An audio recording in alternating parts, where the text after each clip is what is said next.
I think the scariest part is dependency. You follow a schedule for so long, you get used to something for so long, and then when that pattern breaks,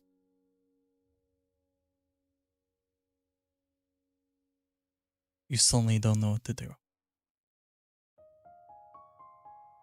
And that's the scary part.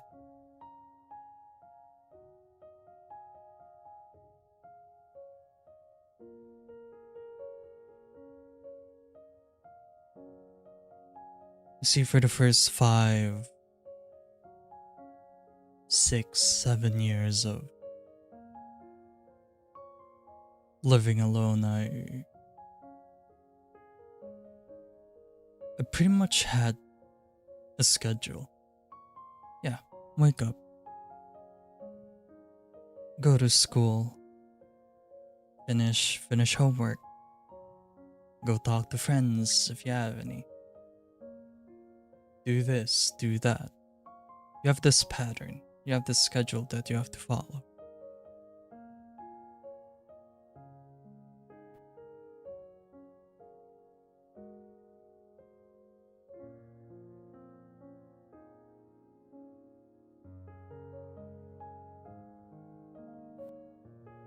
And see what happens when that schedule breaks. You get lost. You know, some people can be spontaneous. They can do whatever they want. You know, they can comfortably do this or do that without having to think about it. But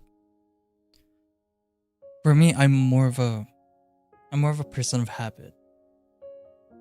And when that habit breaks, when that pattern breaks, I can't help but feel a bit lost.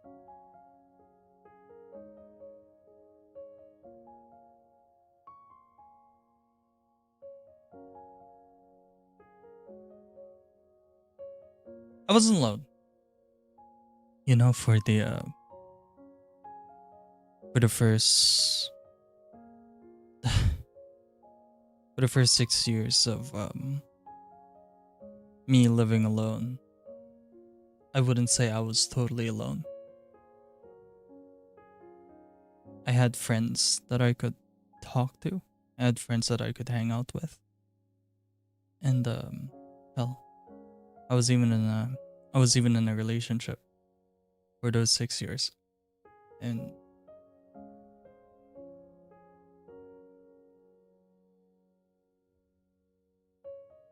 you know, every day you had this pattern. At school, I get to talk to these friends, these few friends that I did have. Whenever I would go to school, I would talk to them, spend lunch breaks with them, go home together, stuff like that.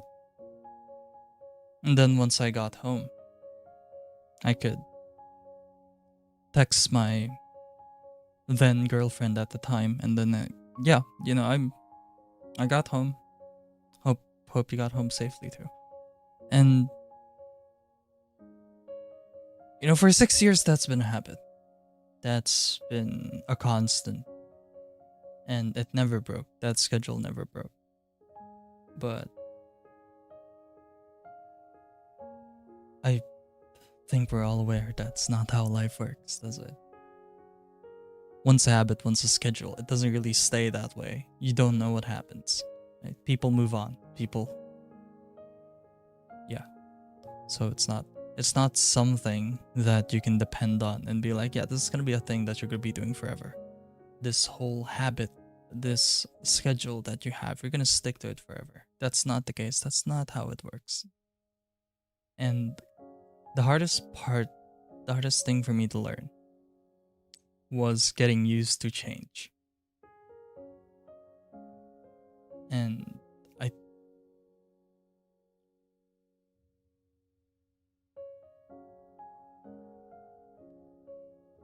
2017.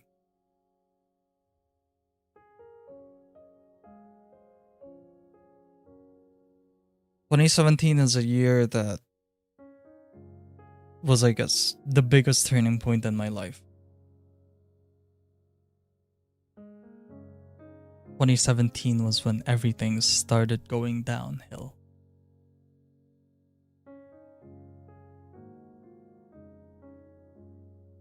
So,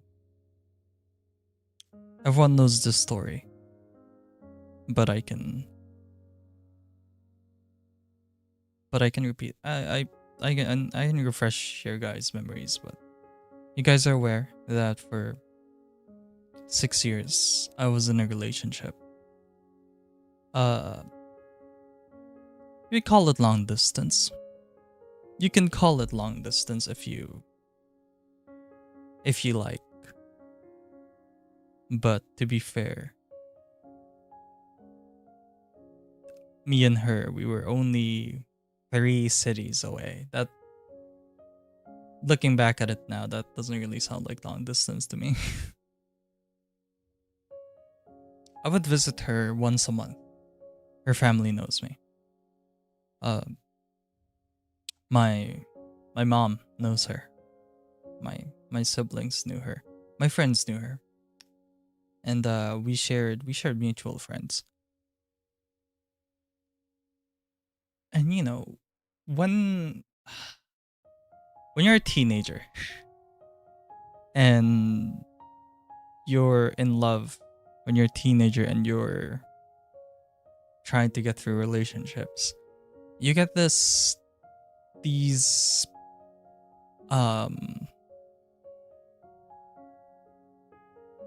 unrealistic expectations, because at that point you're still growing, you're still maturing, and you realize, like, hey, you know, if anime anime shows me that the relationships could be like this, or fairy tales, then surely, right? You have these larger than life depictions of how relationships should be. And then for the first couple of years you feel like that has been it, right? You tend to put your partner on a pedestal, and that is mistake number 1. The biggest mistake that I've ever done that made my life go downhill was putting her on a pedestal, was being too dependent on her. If I can give you guys advice, if you guys are in a relationship, or if you guys find yourselves in a relationship at some point, do not, for the love of God, do not put your partner on a pedestal. Don't.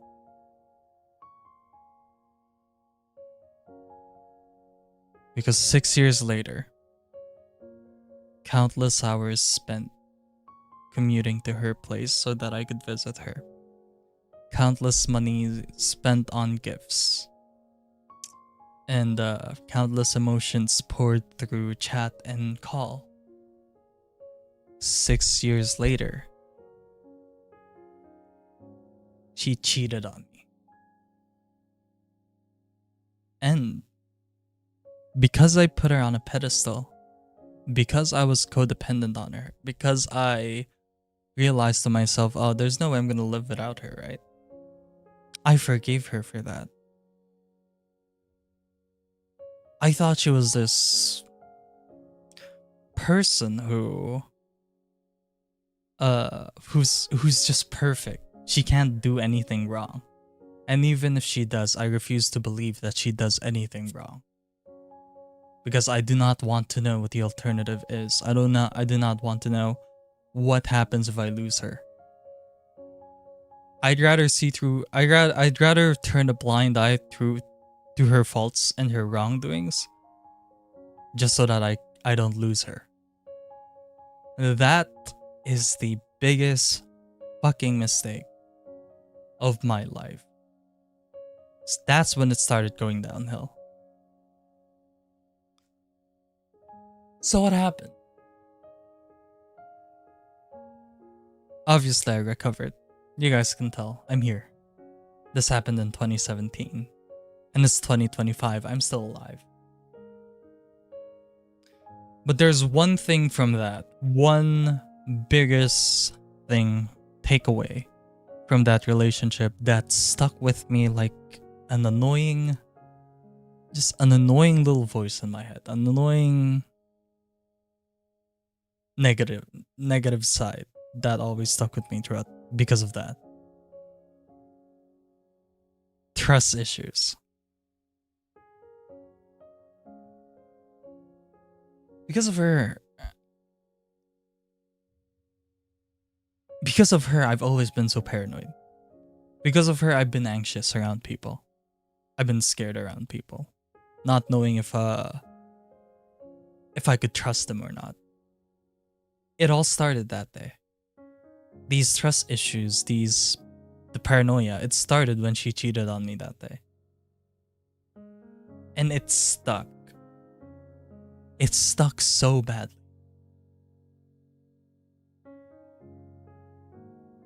And I could not shake it off. Not even now. I could not shake it off. I couldn't trust anyone. Every time someone said otherwise, like, hey, I care. I'm your friend. I can't trust them.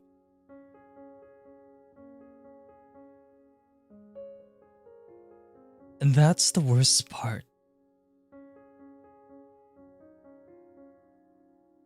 And that's why putting someone on a pedestal that you think is this perfect person, and then suddenly breaking your worldview,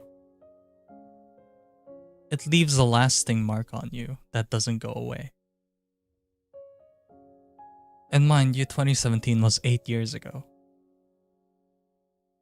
8 years and I still feel that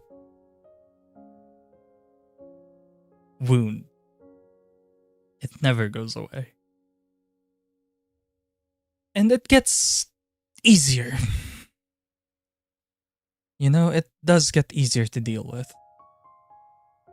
But not without losses. What do I mean by that?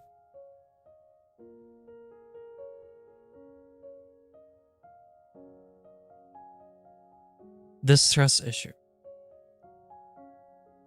This feeling of anxiety, whether someone cares or not. The paranoia.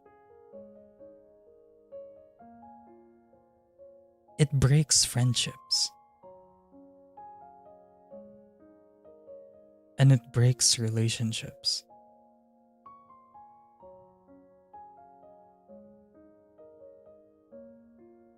You can imagine how annoying it is to deal with someone like this. To deal with someone who has anxiety and trust issues. Because every time you reassure them, every time you reinforce that, oh, you care about them, they self-sabotage and tell you that you don't. They self-sabotage and worry that you'll leave. And for some people, there's a line. There's this patience that gets drawn. And some people can deal with it. While for others, well, there's a breaking point, right? I met some best friends after 2017, people that I got really close to on VR chat, online. And it's because of the stress issue that I pushed them away. I shouted at them. I denied that they actually cared. I was very, very annoying to deal with. And I'm not gonna deny that. I pushed them away.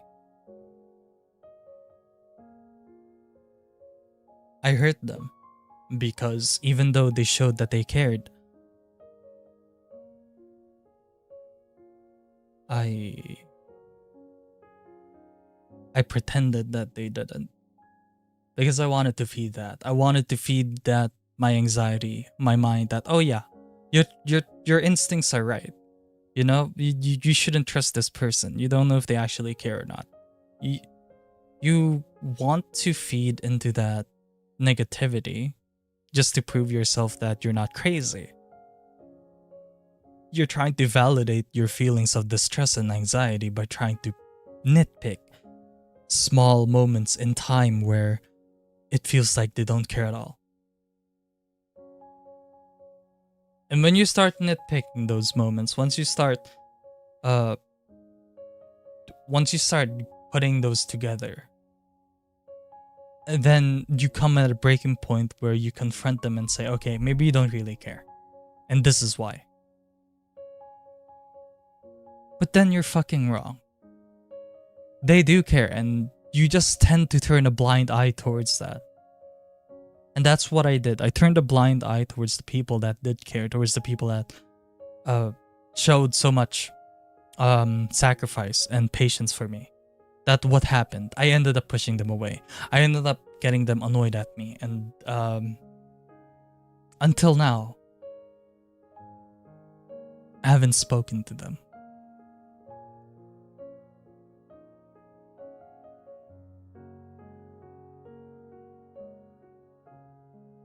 And you know,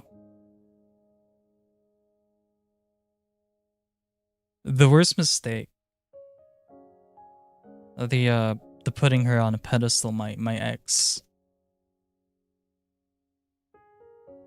that was mistake number 1. Mistake number 2 was turning a blind eye from the people that actually cared. All because I wanted to prove to myself that my anxieties and my worries were correct. That was mistake number 2.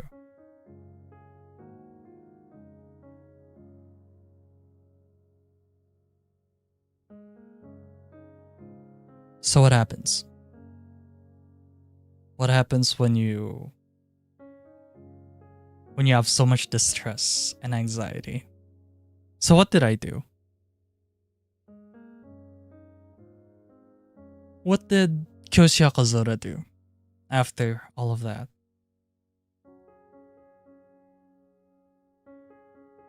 It leaked into my streaming. It leaked into my VTubing career.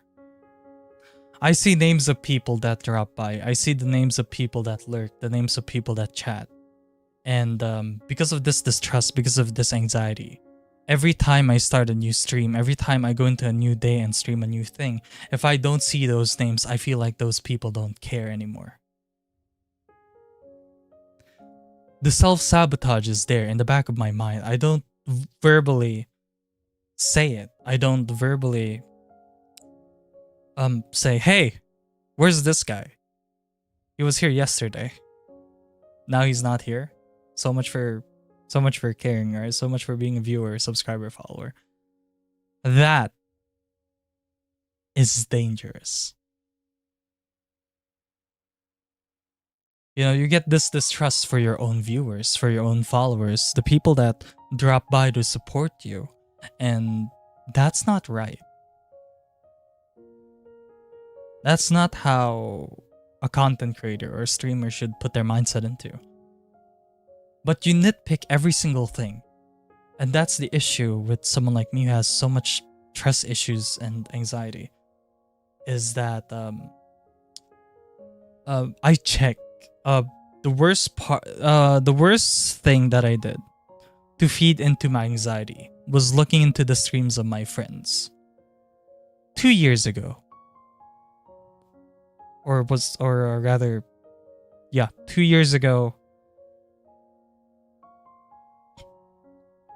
whenever I streamed and whenever I didn't see someone's name in chat,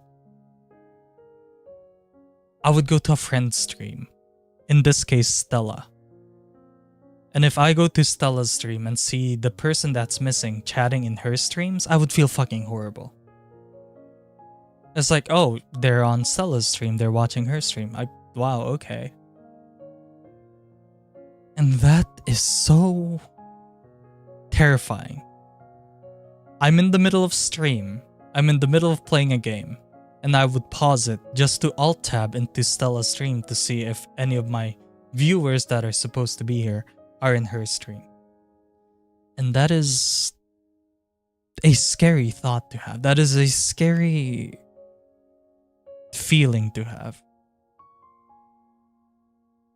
You know? Because now you feel like it's a competition. Now you feel like you're not doing good as a streamer. Now you feel like you suck as a streamer. Then it demoralizes you for the entire stream and you're not able to continue. And then you become awkward for the entire stream. That's terrifying.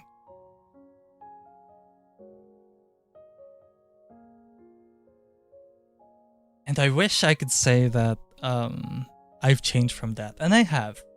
It's gotten easier to deal with over time, and I haven't checked or stalked on people in a while to see if they're actually on my streams or not. But sometimes sometimes there's this nagging feeling like I wonder where these people are. I get this nagging feeling, I still do, in the back of my head, where are they somewhere else? Are they watching another streamer? I wonder. Are they busy at work? But you know, that feeling, it gets easier to deal with over time. It passes, right? You learn to not care about that and just do whatever. Just do whatever you want. Just stream without having that worry you.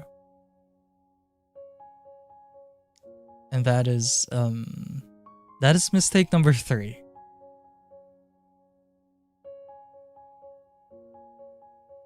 Mistake number 3 is basically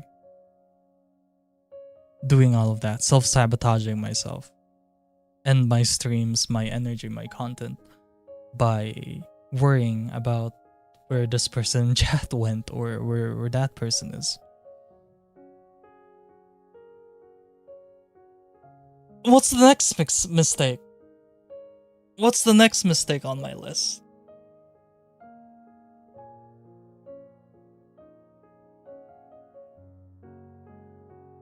It's getting into another relationship. Oh, where do I begin?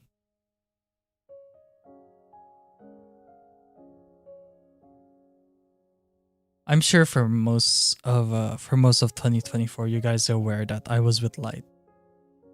You guys knew that I was in a relationship with Light. It wasn't secret. It was public. Everyone knew this. Right? We were the VTubing couple. We were always the couple streams and stuff like that. Play games. Like It Takes Two. And collab together. Reacted to game shows together. Like PlayStation State of Play. And stuff like that.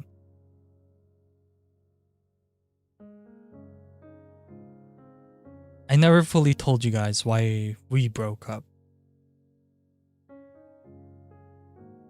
It's our business. It wasn't supposed to be public, the reason why we broke up. But people know that we split up. That's I think most people know that by now.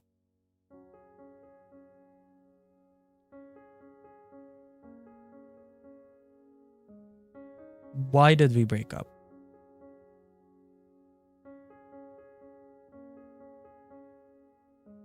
It's because I pushed her away.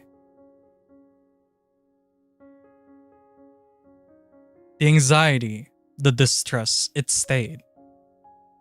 It stayed through that relationship. And it didn't help that she was in Germany. It's very long distance, right? And I always wanted her time. I always wanted her to be on call with me, play stuff with me, and shit like that. And it's been a regular schedule of ours. Every day, call for 10 hours, 12 hours a day, every day. You know, she works at home, so we call when she's working. You can see where this is going. For me, this is normal. I'm in a relationship with someone. I'm spending time with them. I'm spending the day with them. And when they go to sleep, I do my work. I do my streams. And then I go to sleep and then wake up with them and then start the day all over. But we're forgetting something. Her side of the coin. Because of that relationship, because of our relationship, she wasn't able to hang out with her friends. She wasn't able to do stuff that she wants to do to take time for herself. I basically became codependent on our schedule, being together and being on call every day. And you can see where this is going.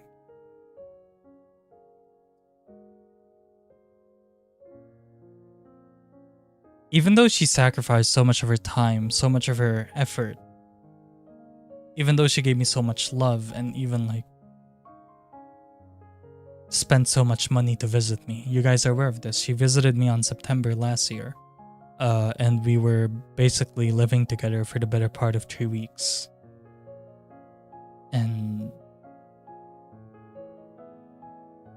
you can see that. From everyone's perspective, you can see that she loves me. She spent so much money to go here. She worked on my avatar for free.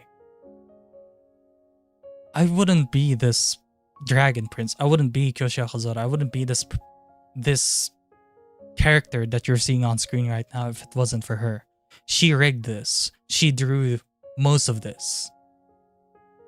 She drew the horns. She drew the clothing, the wings. She rigged everything.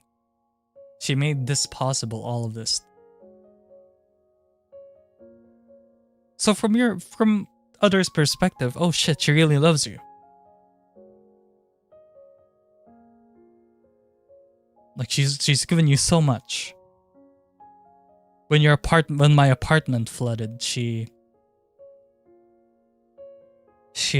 raised money on her own coffee, and she made it so that, hey, if you guys donate money to my boyfriend because his apartment flooded and I need to get him a new bed, I need to get him like a vacuum, I will rig stuff, I will do a giveaway. And she did that. She did all of that for me. She bought me a PS5. She bought me the bed that I sleep on right now. She bought me a lot of things. She sacrificed her time. She sacrificed her money. She sacrificed her, basically, her entire 2024 just to make sure that I was happy.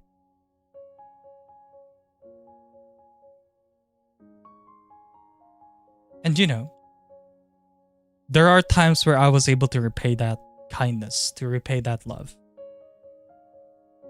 You know, I was very sweet and caring towards her, especially when she visited in September. Like, that vacation was perfect. Being together physically, cooking for her, being in bed with her, sleeping with her, playing games with her, and just the happiness that we both had during that time being together. You know, it basically proved that, hey, everything, all this distance, all this sacrifices, they're worth it. But what did I do? What did I do after that? Distrust started creeping in. Every time she was late on call, or every time she couldn't call that day, I get worried, I get scared. Like, oh, does she even wanna call with me? Does she still care? How dare you, right? How dare I? How dare I ask if she still cared? How dare I ask if she still loved me when she showed otherwise? I would break down. I would get upset when there are like big moments, there are like big spaces in us hanging out.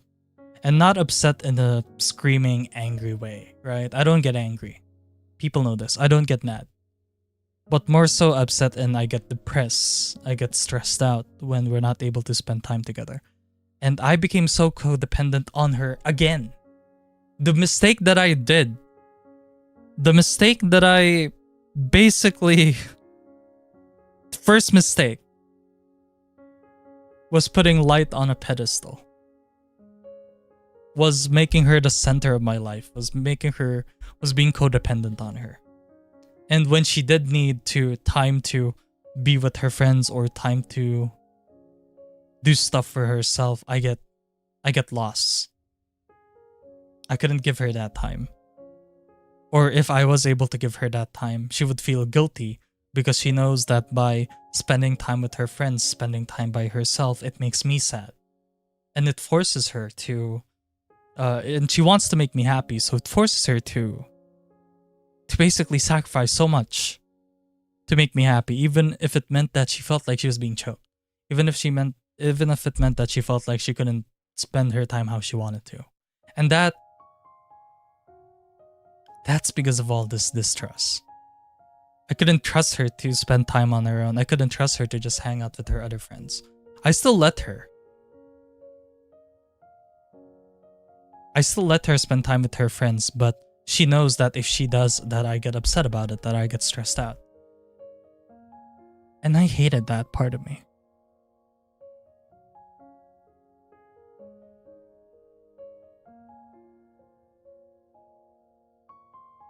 I pushed her away because I was so codependent. I pushed her away because I could just trust her to live life how she wanted and just trusted that she will love me regardless.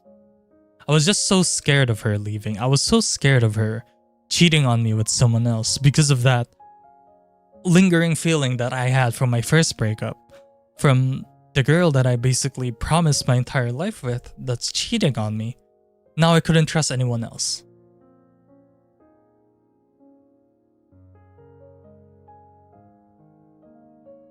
So I pushed her away.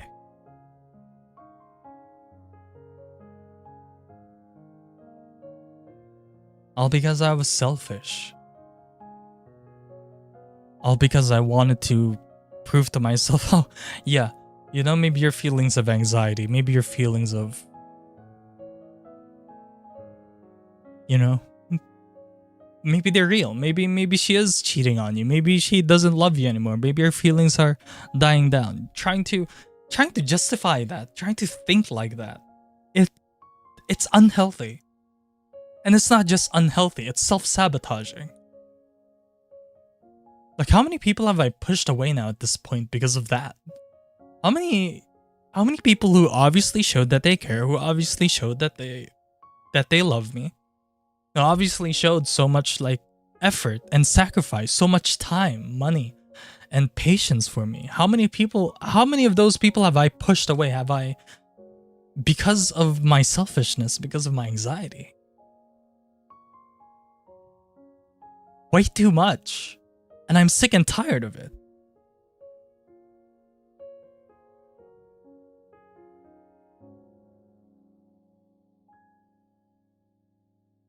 And where's the silver lining, right? There has to be a silver lining with this at some point. And there is.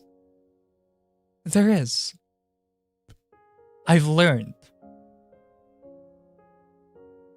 I like to believe that I'm not that person anymore. You know?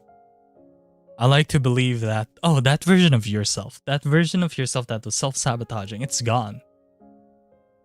Or maybe there's just small lingers of it that you can finally just brush away now.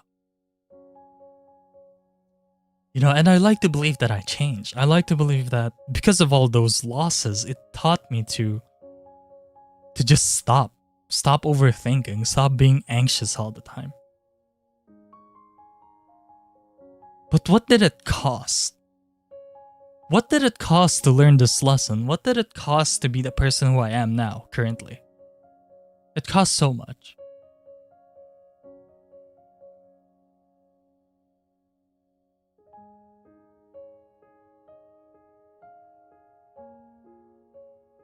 And I've lost so much.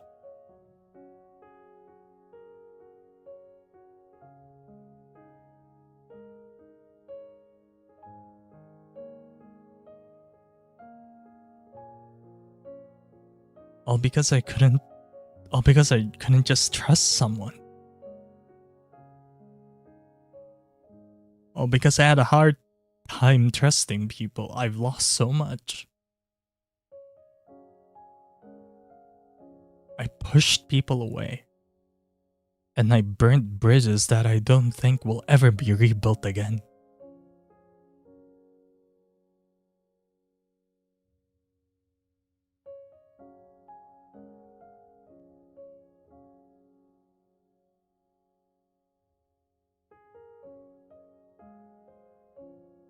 So, where am I now?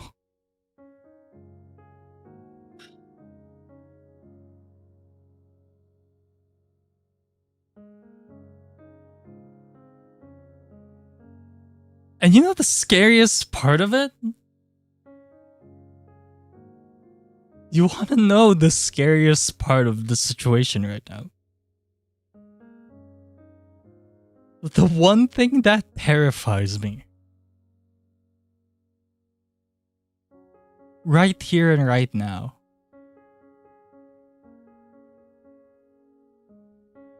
Is that I'm in love again.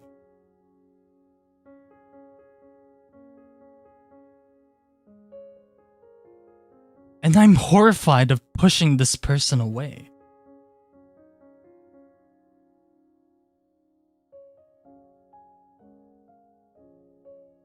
I told myself, you're not gonna do this again. No, don't. Right?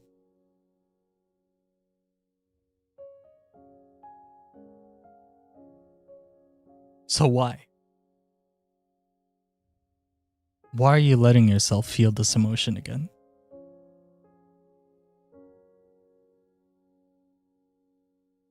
I tried.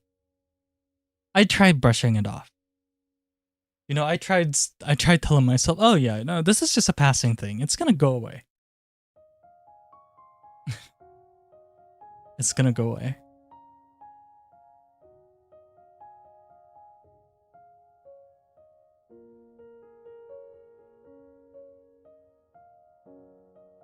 Never did.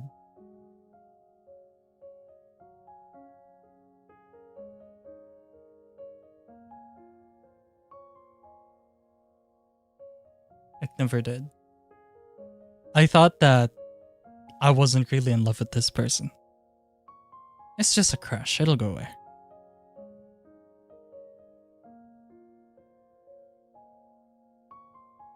But no. It wasn't.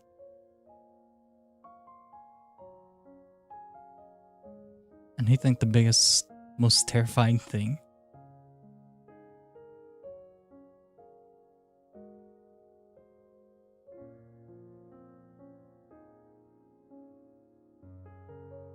is that it's not that I don't distrust this person. It's not that I'm not, how do I say this? It's not that I distrust this person, sorry. It's not that I feel like they don't care about me. I think the scariest part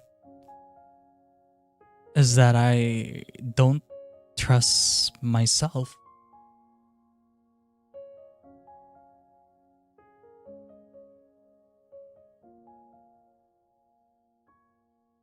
And maybe I should, you know? Because so many people who I've talked to the past couple of months, so many friends that knew me, people that, you know, are close to me, who observed me from a third-person perspective, they keep saying, you've changed.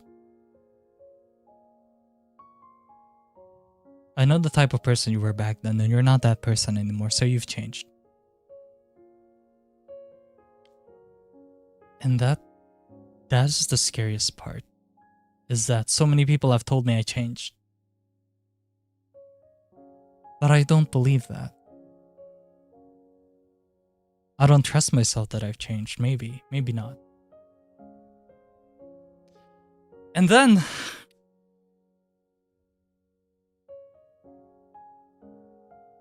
something happened recently that basically proved to me that maybe I have changed.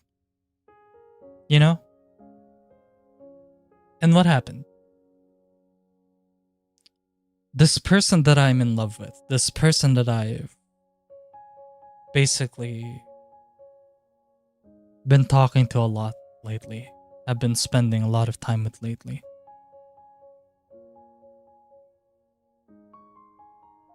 They're a very busy person.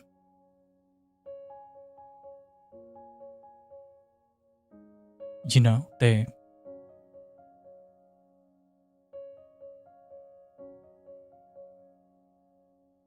have a lot of stuff to do. They have a lot on their plate, and you know, normally the old version of me would not have liked that. The fact that they're busy, or the fact that we barely spend time together. That would have triggered so much anxiety, so much distress, but it didn't.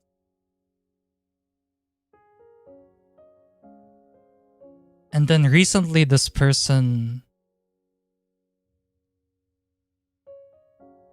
went on a long trip. Let's just say that. They've been gone for a while. Almost a month. 3 weeks.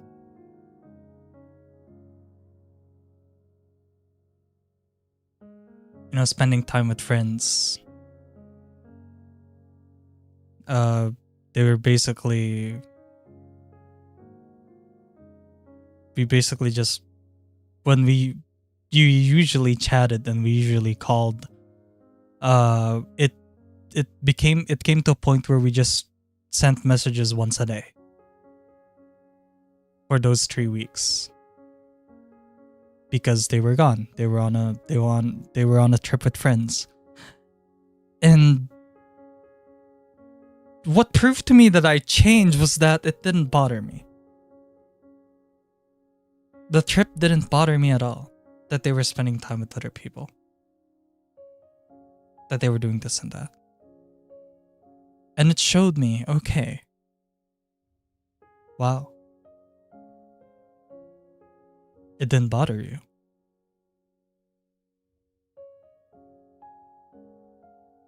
You still feel the same way about them that you felt before.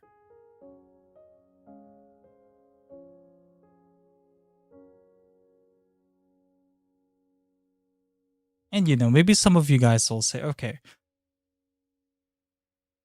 maybe it didn't bother you because, you know, it's not like you two are in a relationship, right?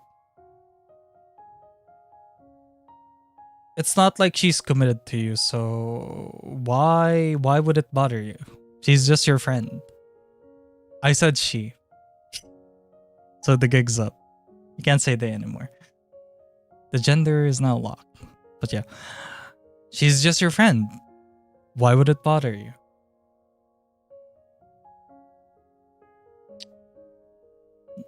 Like, maybe if she was your girlfriend, maybe if she was your partner, it would have bothered you.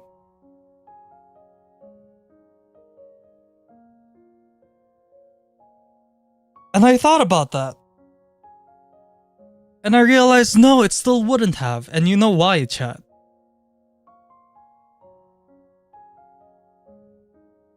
Because before she left on this trip,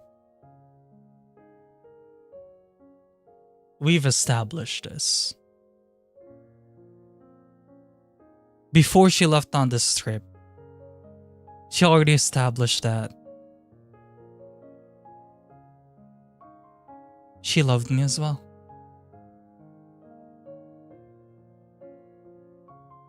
She loved me back.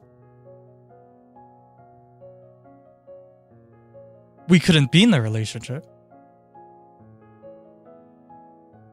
But we both had mutual feelings for each other. So what scared me? right? What scared me on this trip then? At first, it was difficult, of course, right? Like, what if her feelings die down while she was on this trip? You know, what if her feelings changed while she was on this trip?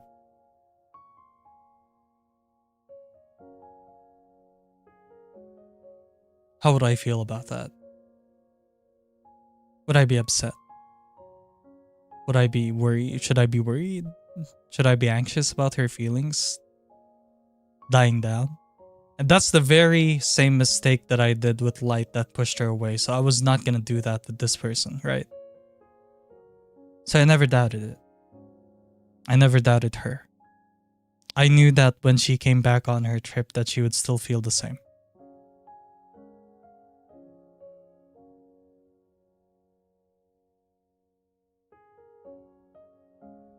And when she did come back, did it change? Did her feelings change?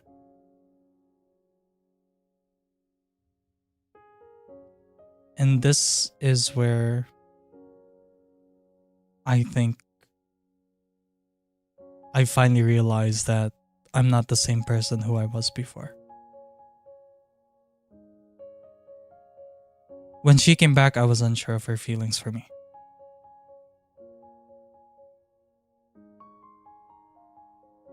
I think even she's unsure. But regardless of that uncertainty, regardless of that uncertainty, whether she still loved me or not the same way that she did before, what did I do? Did I get sad? Did I get upset? Did I push her away? What did I do when she came back and her feelings felt weird? And I felt like she didn't love me anymore. What did I do?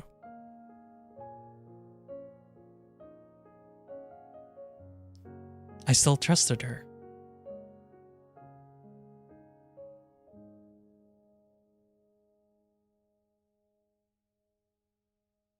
I still told her that,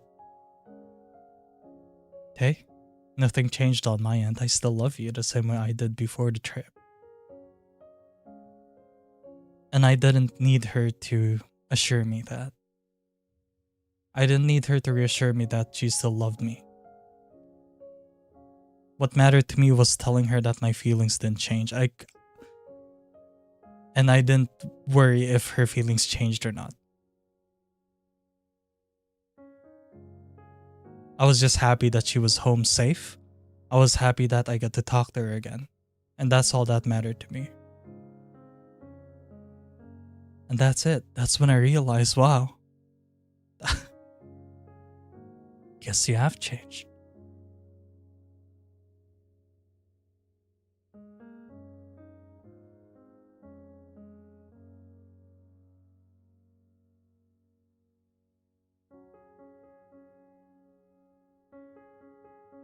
I think the scariest part about all of this is that it took so long.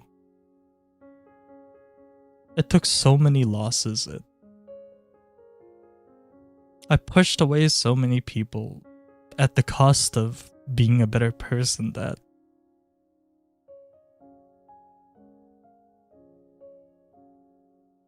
every time I'm left alone with my thoughts, every time I'm by myself, I keep thinking back on those moments where I wish I never pushed them away.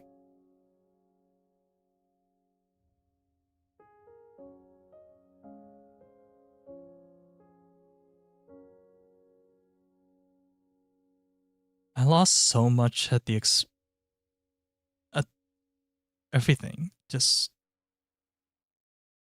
at the cost of changing and being a better person. I lost so many friendships.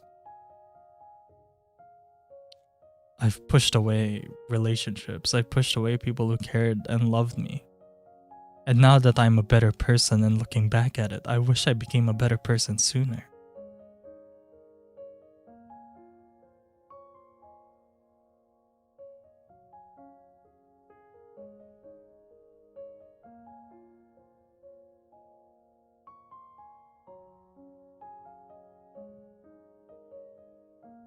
you know?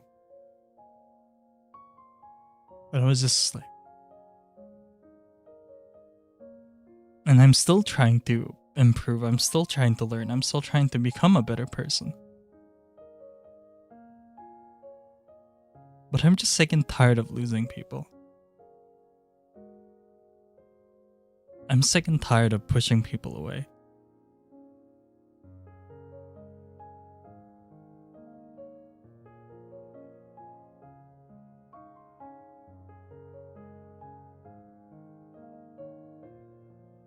But I had to learn, right? I had to lose people to become a better person.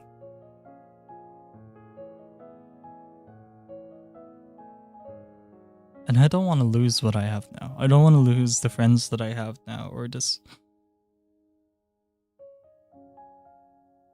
I don't want to lose her.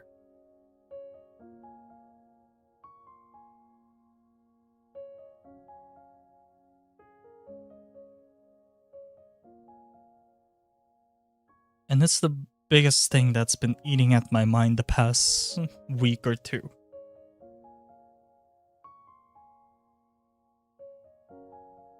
It's not the distrust. It's not the oh, they're gonna leave or this or that. It's the fear that I might push people away at some point again.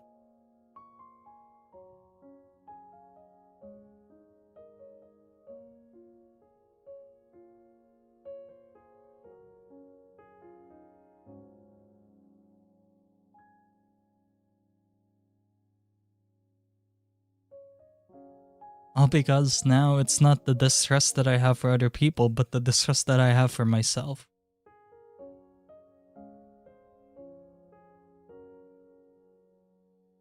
I've proven myself that I've changed. A lot of people have said that I've changed, but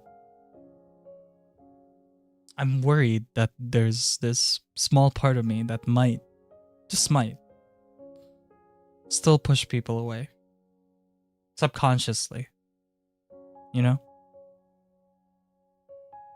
And I hope it doesn't happen.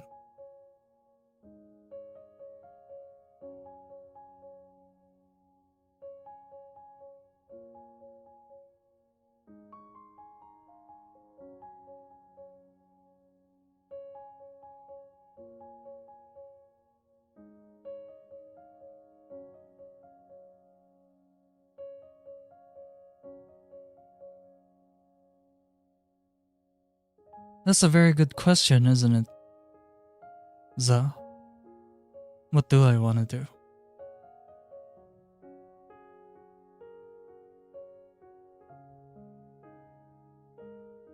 I look back into the times when I started VTubing. I look back into those times I wasn't worrying about the viewership, if not worrying about friends coming and going. I looked back into those times. Every time I have the chance to be by myself, left with my own thoughts, I think about, what did I do right?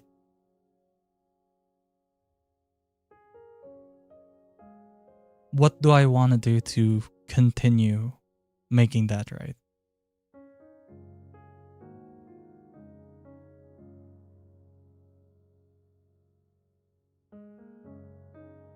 And I thought about it for so long. I've raised money for charity. I've raised money for Light, for her chair when she needed it. I helped a friend. I helped this, that. I started making new friends. I started being more open, hiding behind a mask less and less.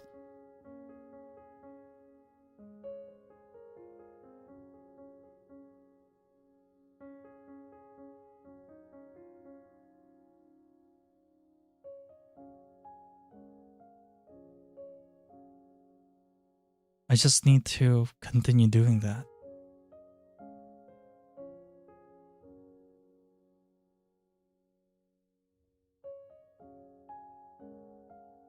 But I need to trust myself first.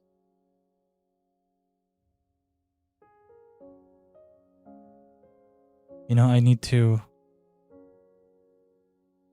take it easy on myself. I need to be kinder, be more patient with myself.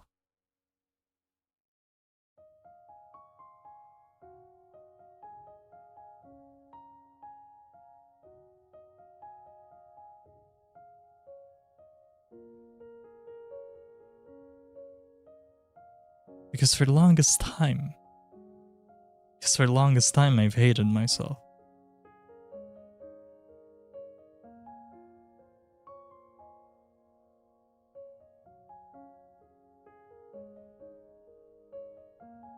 And yet, even though I hated myself, I still continue to do what I can to make myself happy.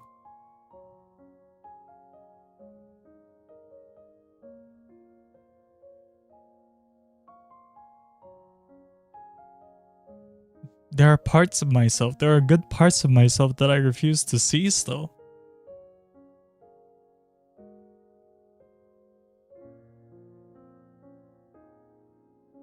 Because I'm still punishing myself. I'm still punishing the side of me that basically said, hey. Josiah, thanks for the resub.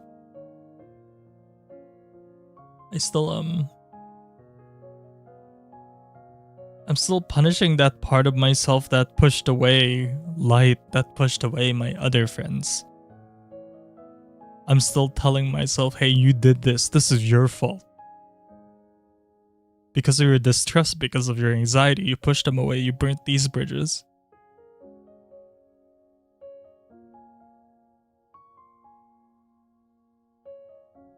And yet, because of that negativity, because of all of that, I'm doing the same mistake that I did for those people to myself. Instead of focusing on on the times that they did care, instead of focusing on the times that they did show that they actually do care and love me, instead of focusing on the sacrifices that they made on my behalf, I focus on the negativity. I focus on, you know, the times that made me feel horrible. And I'm punishing myself like that. Instead of focusing on what I did do right the past several years of my life, I focused on what I did wrong. I focused on the fact that I pushed people away. I focused on the fact that I will never change. I will never be the person that I want to be. That I never learned. But so many people have told me otherwise. Look at what you've done. Look at what you've created. Yes, you feel horrible. Yes, you feel horrible about yourself, but you still stream, don't you? You still get up from your bed. You still go to your PC and you still try your best to just provide a space for everyone to forget about everything. Just to play games and forget about your problems for a while. You raised money for charity.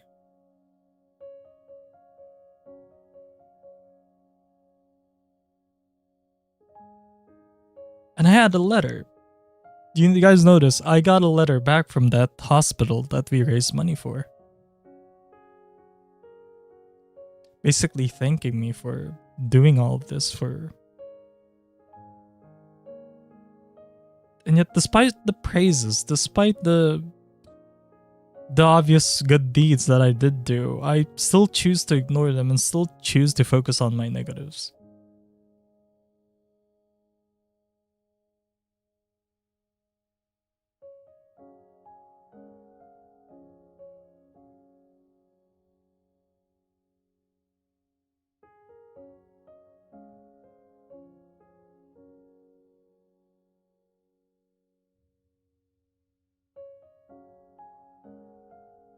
And this girl. This girl.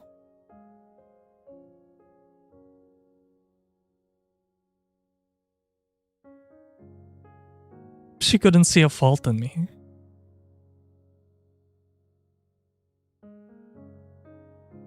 You know what she told me back then? She told me, "You're very patient with me. You're very caring towards me. You're very understanding."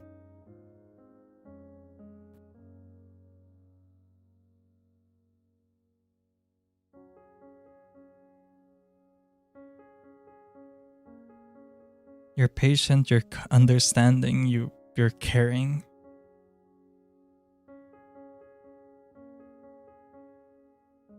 I could do that to her, but I can't do it to myself. I can't be patient with myself. I can't be understanding towards myself.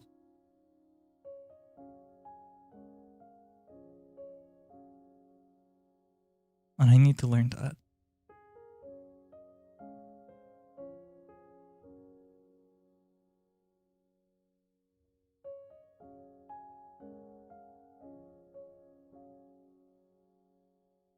Because at some point, if I keep doing this to myself, it's not people that I'm gonna push away. If I keep thinking about this towards myself, it's not that I'm gonna lose people. That I'm gonna lose my friends or lose people that I care about. If I keep doing this to myself, I might lose track of who I am.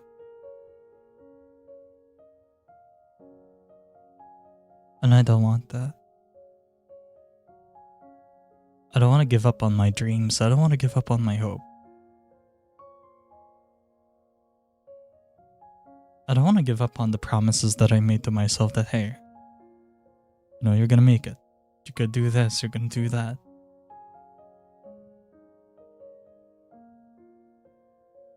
I just need to learn to love myself more.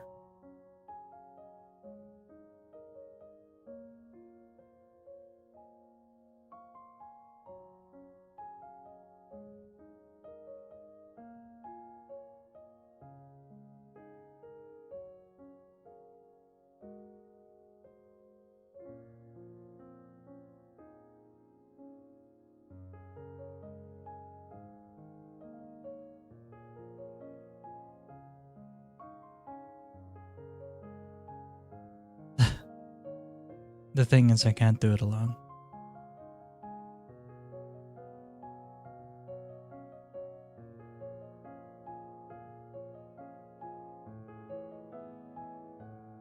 I'm not gonna be able to learn how to love myself or be kinder to myself on my own.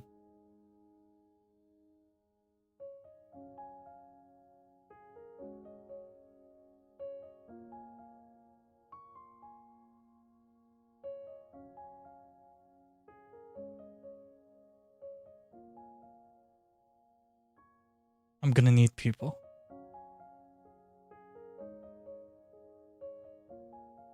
I'm gonna need people to tell me, hey, you've changed. You're doing better. You're doing this, you're doing that, you're getting better at this.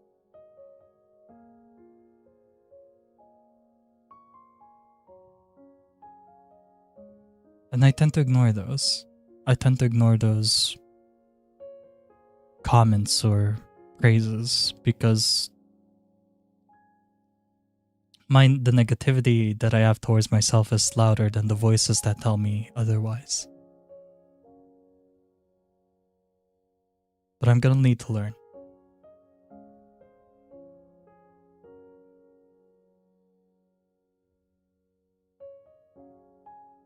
If I'm gonna be the best version of myself that I can be for everyone else, I need to start.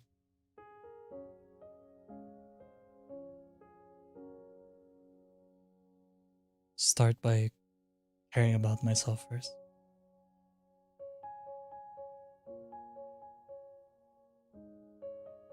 I'm so scared of my heart breaking. I'm so scared of pushing other people away. I'm so scared of that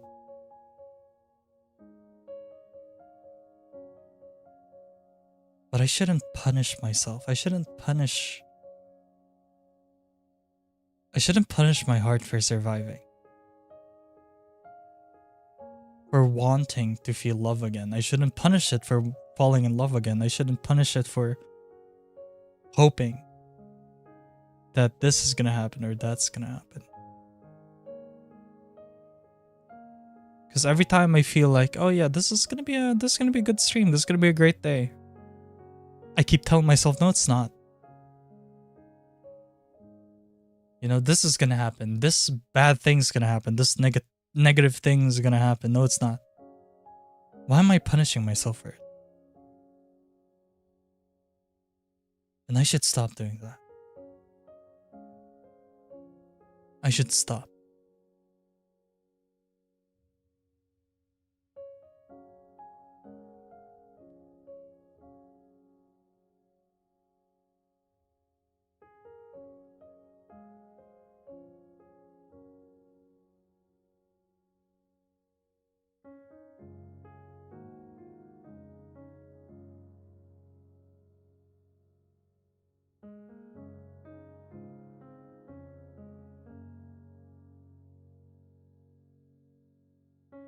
Because at the end of the day,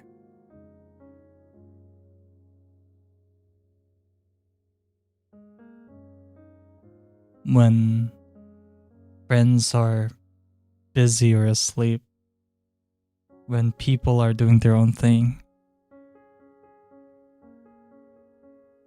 at the end of the day, the only person I have is myself. And if I can't be my own best friend, then how can I be the best version of myself towards others then?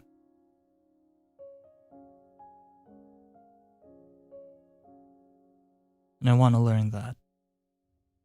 I want to change that.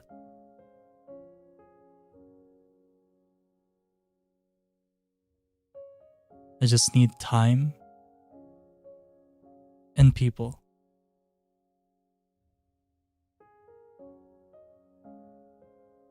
People to remind me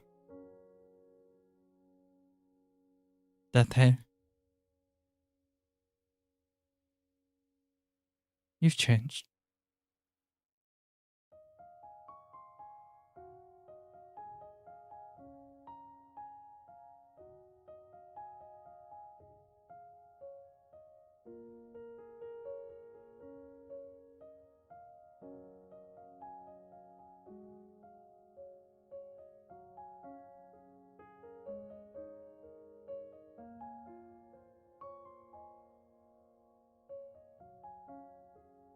So,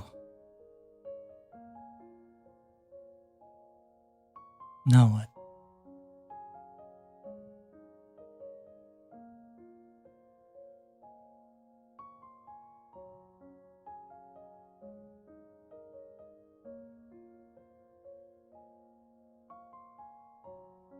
Where do I begin?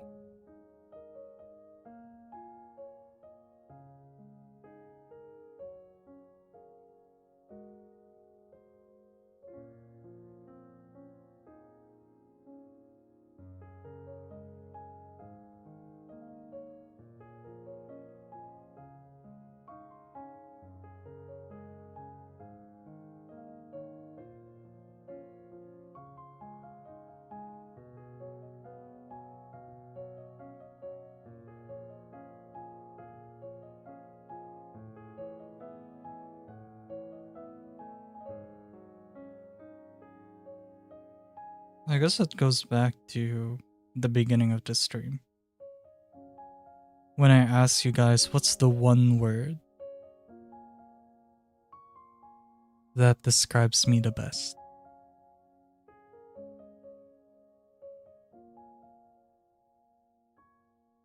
The answer that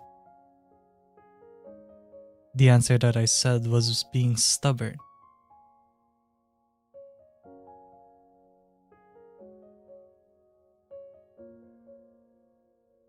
Because despite all of that, despite all of the pushing people away, despite losing like relationships, losing friendships, I never stopped making friends.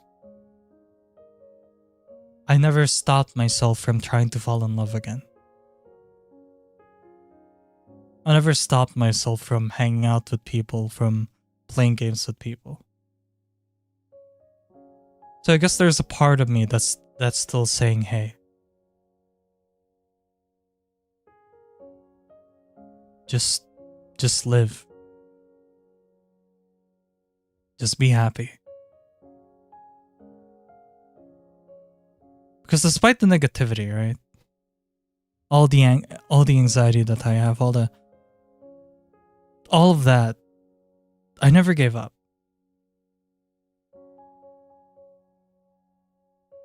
I never gave up on streaming. I never gave up on people. And I'm calling out someone. I'm calling out Saya for this one. Oh shit, we're name dropping. When Night Rain released, and me and CT couldn't find games because we didn't have a third person, I was upset with Saya. I was super upset with this guy. I didn't know if I ever wanted to talk to him because of it. We couldn't find games. Even though Saya was hyping Night Rain, we didn't have Saya as the third person in our Night Rain stream, and that pissed me off. That made me so upset.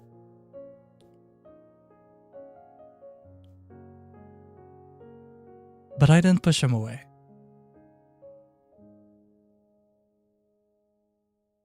I didn't push him away.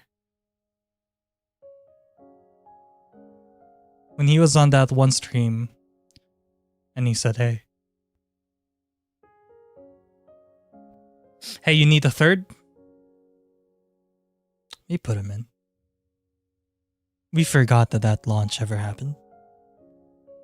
We forgot that the Night Rain Day 1 ever happened. I didn't hold a grudge against him.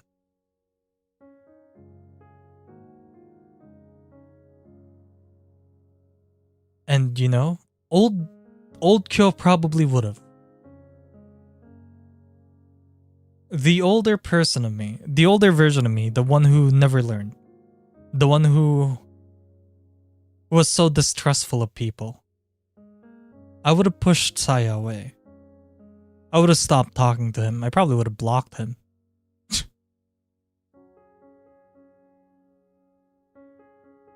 But I'm not that person anymore, am I?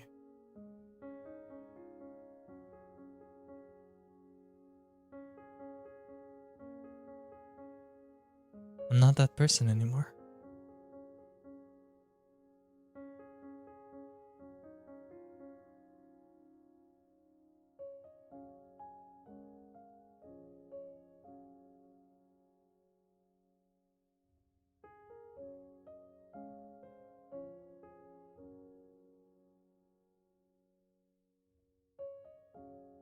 Because I realized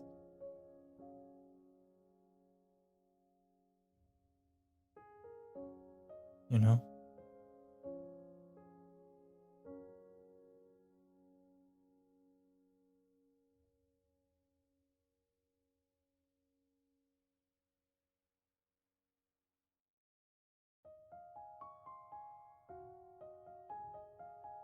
Yeah, you can just tell me in DMs.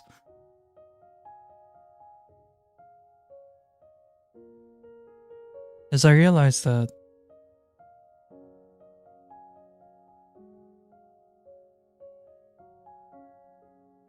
I'm too tired of I'm too tired of drama. I'm too tired of feeling upset. I'm tired of feeling like angry.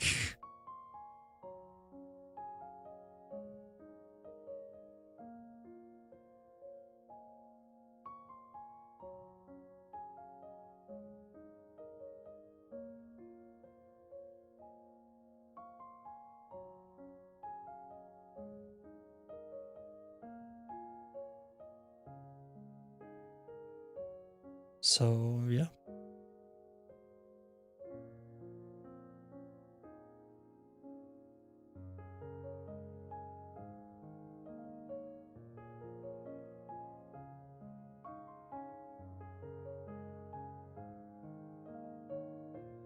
I just wanna...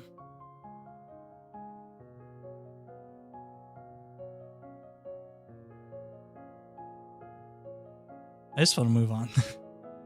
And be a better version of myself from here on out.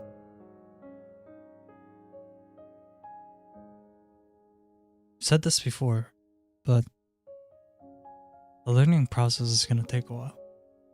But even if the learning process does take a while, it does get easier.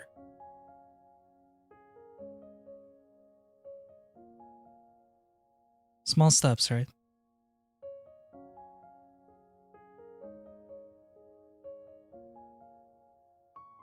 The person who I was a year ago, 2024, June.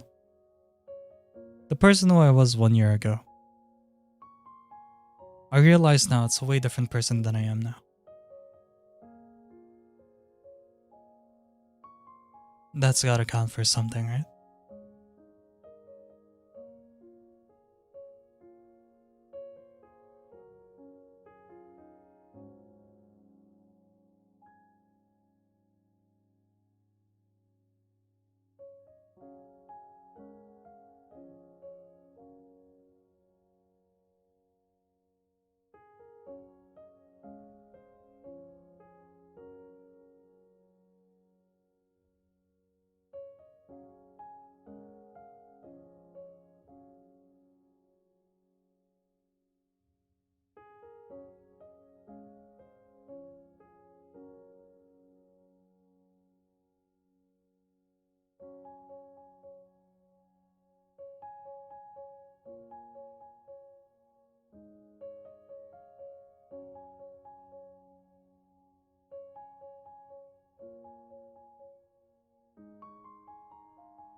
So, now what? I asked this like 30 minutes ago.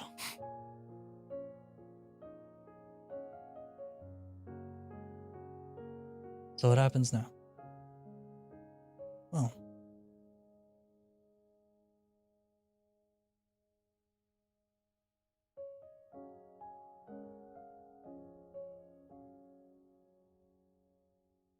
we're watching the Minecraft movie tomorrow. What a change in topic. We're watching the Minecraft movie tomorrow.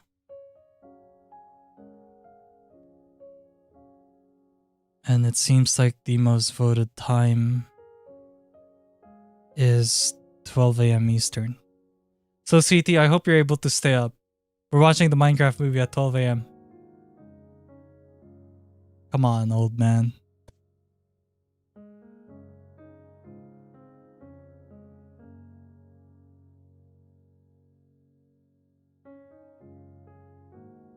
No. He needs to take a nap in the afternoon. These motherfuckers lucky it's a Saturday. Exactly.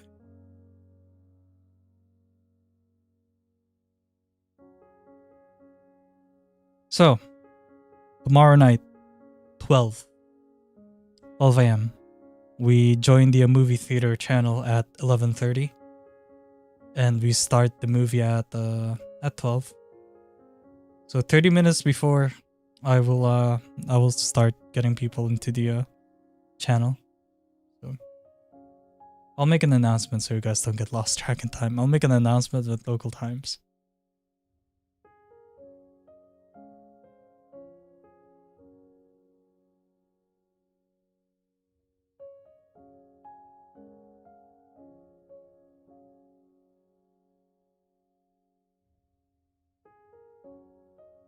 But yeah, Minecraft movie.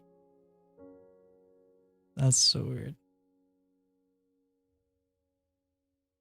For those who watched the movie, please, no spoilers. 12 a.m. Eastern.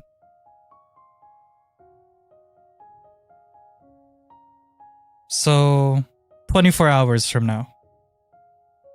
23 hours and 52 minutes from now.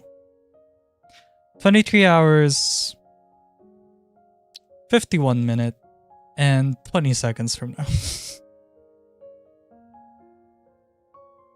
Jesus. He's being, to be specific. What's next, the milliseconds? I can pull up the milliseconds. You want me to?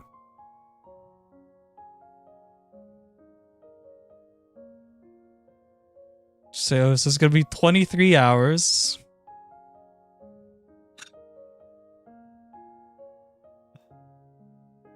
$23 hours, 40 seconds, 23 hours, 35.285. Okay. I'll just put the local time in the Discord server. I'll just announce it.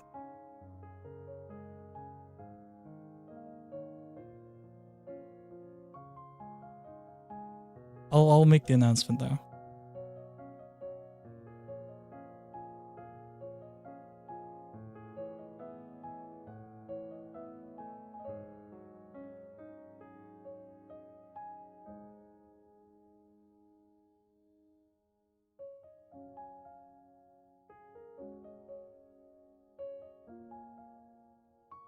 I will steal a brain rot.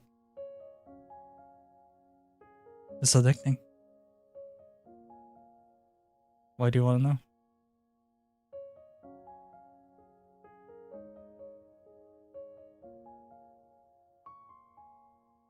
Why do you want to know how I will steal a brain rot?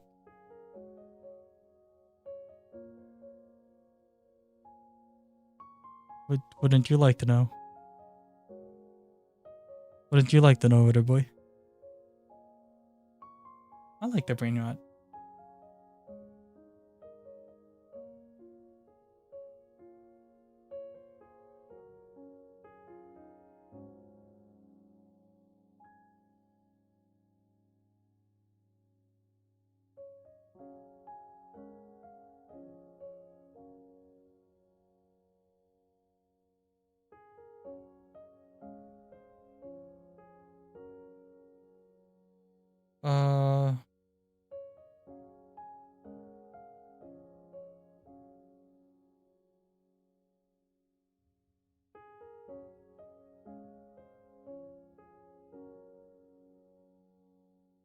Ballerina cappuccino.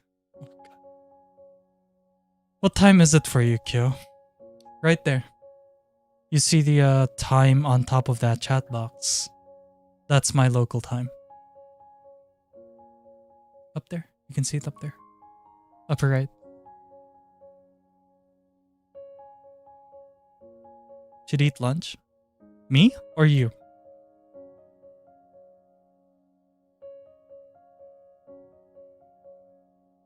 Me? I already ate. Oh. What do you mean? Oh.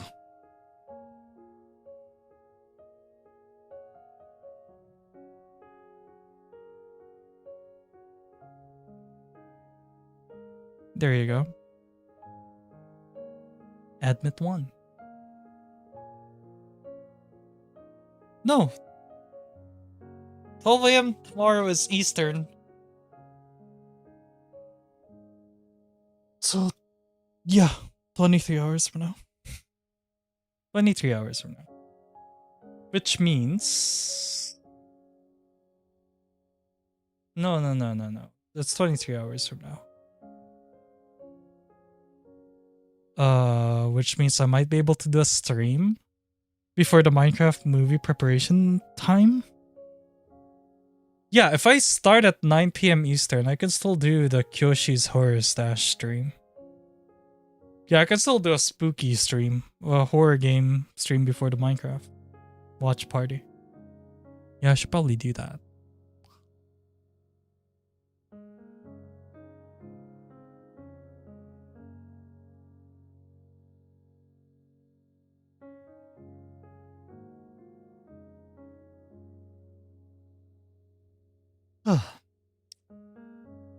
I just woke up.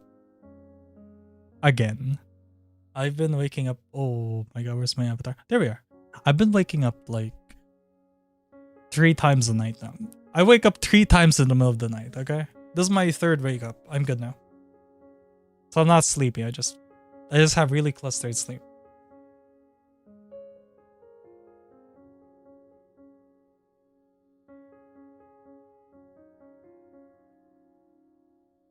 So that's what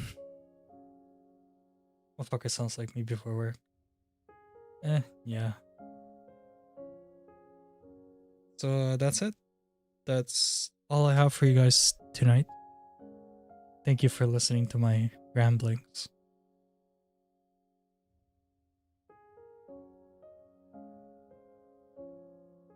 It's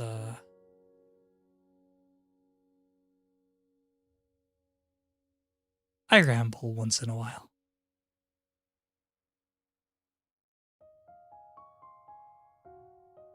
I mean, shit. You guys know this. Like, when it comes time for me to talk real shit, I talk real shit.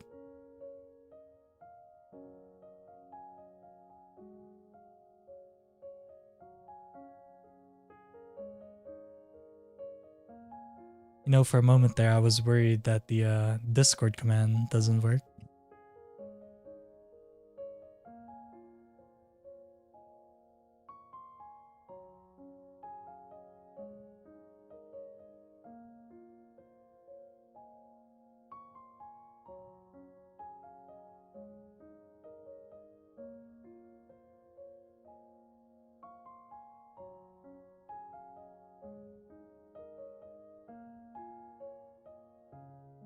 Just got dinner.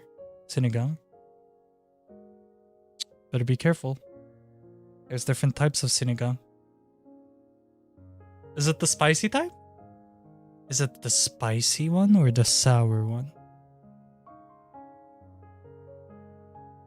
Be careful in your answer. Sour? Okay, we can't be friends anymore. You're getting blocked on Discord. You're also getting banned from my Twitch channel and getting hidden on YouTube. Alright, Chess, any last words?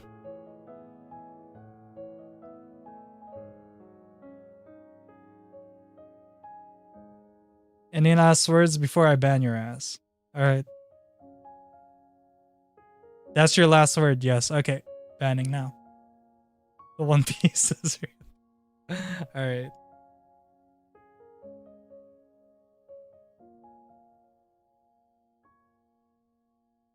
I know you hate sour. I do hate sour, but depends. Right? There are some sour stuff that I like.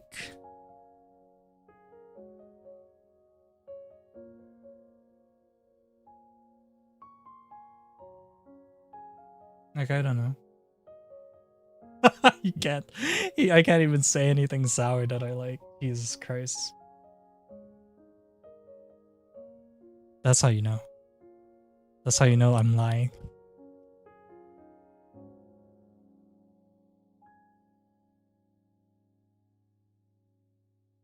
Sour gummies? Oh, God.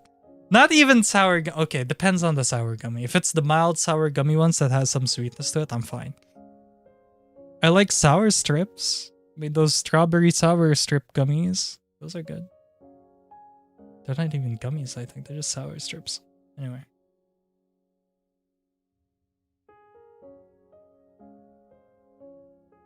I told you guys, I'm more of a sweet tooth. I'm more of a sweet tooth and an umami person. Sour and peanut butter are both fighting for #1 candy. I'm glad that you live half across the world from me, CT. Hyogami tier list win. Should I do it? Should I do a gummy tier list? I don't know if I want.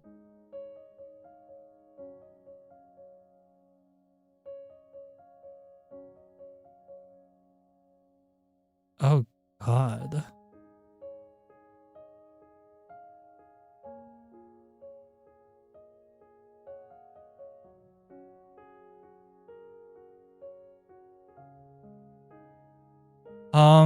Okay.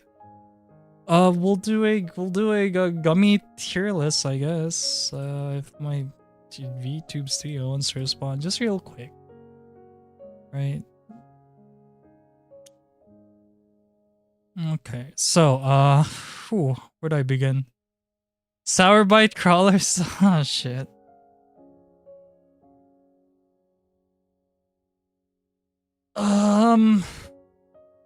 See, the sour bite crawlers are alright. You know, it wouldn't be my first choice when it comes to trolley gummies. I'll put them in C tier.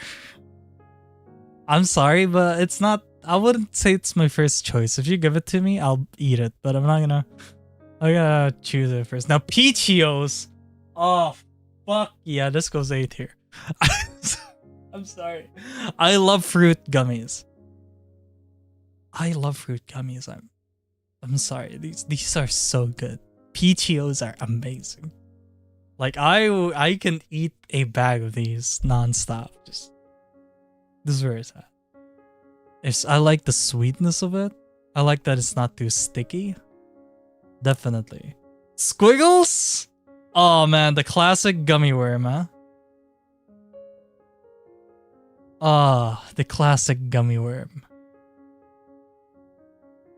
I'll put this just behind Peachios. And because like an A tier. Because I still love a good gummy worm once in a while. But I wouldn't say that I would eat a bag of it. You know, maybe I'll do it in B tier. You know, I wouldn't eat a bag of it. Maybe half. But I still prefer the Peachios. Scooby-Doo. I never tried these. Are these the same as the Flintstone ones? Are these the same as the Flintstone vitamin gummies? Or is this a different type?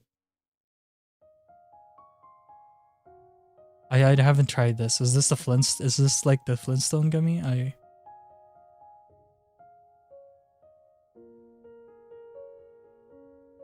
No, I'm stuck. You know, the Flintstone gummies, I don't really like them.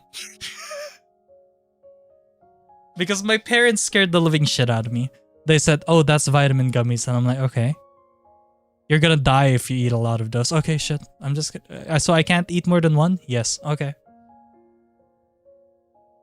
So yeah, that traumatized me. What else? Fruit salad. Never tried this. But it looks like it's fruity. Fucking amazing observation there. I'm gonna put it in A tier. Because again, fruit gummies. Love it. Oh my god, these ones? The bootleg. These are the bootleg ones. They go in B tier. Just behind the squiggles. They go in B tier behind the squiggles because these bootleg gummies, man, they're so good. They're cheap and good, but then they harden like a rock after like a day. I remember buying a bag of these and then sealing them and putting them in the cupboard for a while. And then when I checked the cupboard again like a week later and I still had these, I'm like, oh shit, they're still sealed. I still sealed them, so I ate it and it was like chewing through rubber. It was fun rubber though. I'll just put it in B tier. The shark ones. Oh my god. Yo, wait a second. The shark ones. Ooh. Ooh. No, it's not what rubber tastes like. More like rubber consistency. I'm gonna put the shark one in A tier, just between the fruit salad, because I like the shark one better. So, ew! I know these ones. These are nasty. I wouldn't put them in trash, but they're kind of gross. So, for context, this is that really tart, like strong orange gummy. I don't like these. These are super strong.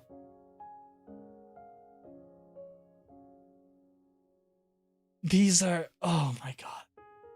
I don't like these. These are strong. Once you bite into them, they're not even gummy anymore. It's just juice at that point. I don't like it. It's so soft. It's too soft. I don't like this. Sour Patch Kids? Oh, you can go fuck yourself. Alright, what do we have? Mott's? Oh, it's one of those hard gummies.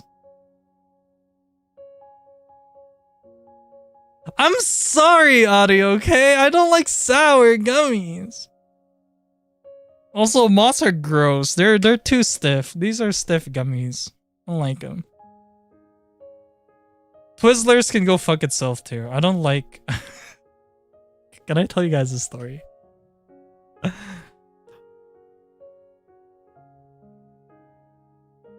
Can I tell you guys a story on like on licorice? No, hear me out. I already did not like licorice because a friend gave me black licorice before. And I immediately wanted to throw him off the nearest cliff when he gave me black licorice because I thought it was like, oh, you're giving me candy. Yeah, it's licorice. And when I tried black licorice, I said, you know what? You're glad we're not near a cliff. I would have killed you by now. So when I tried Twizzlers, it was bad. It's not that it tasted shit like black licorice, but only because Twizzlers, they don't taste like strawberry at all. It's so bland. There's no taste in the Twizzlers. It's like watered down strawberry. It's like if you mix in like 90% water, 0.5% strawberry and make candy out of it. It's horrible. It's horrible.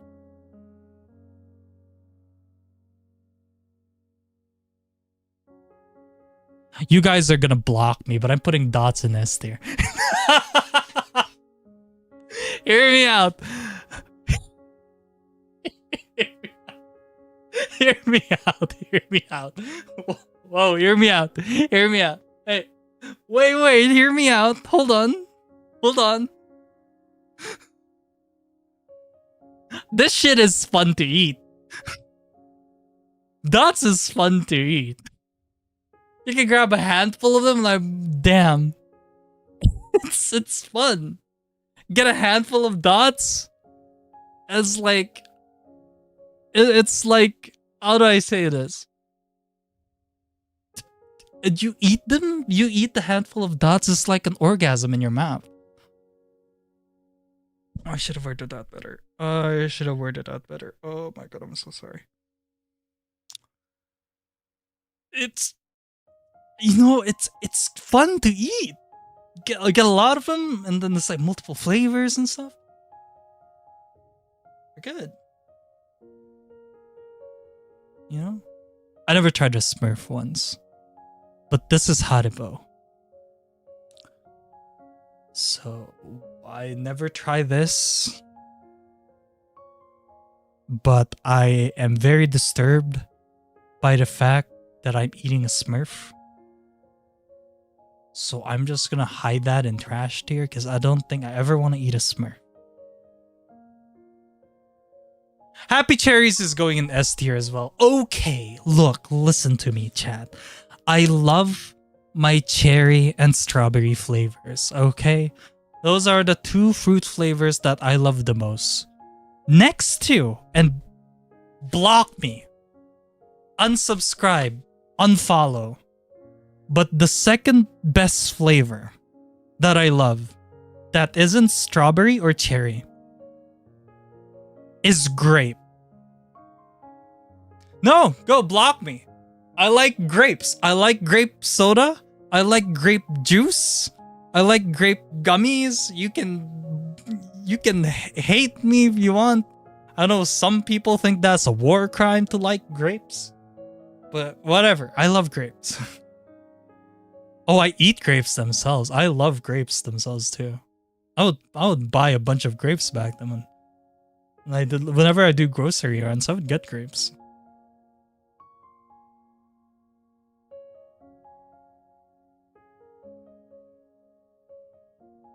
Black Forest Juicy Burst. That sounds terrifying. I'm put that in trash for now. I don't know what that tastes like, so I'm just gonna put it in new tier. Not trash. Never tried or trash. Never tried's gonna be on the left. Sour spaghetti gummy. Ew. Nope. Nope. I know what that tastes like. That can go kill itself.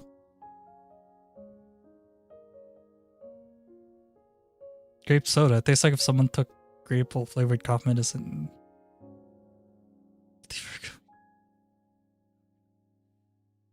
Second flavor was nah. Alright. Fruit roll-ups? S tier. Yo. Look. These are fun. These are more fun to eat than dots. Fucking fruit roll-ups, dude. Shit. You can feed me fruit roll-ups every fucking day. I love this shit. I love fruit roll-ups. These are great. No, I love my fruit roll-ups, bro.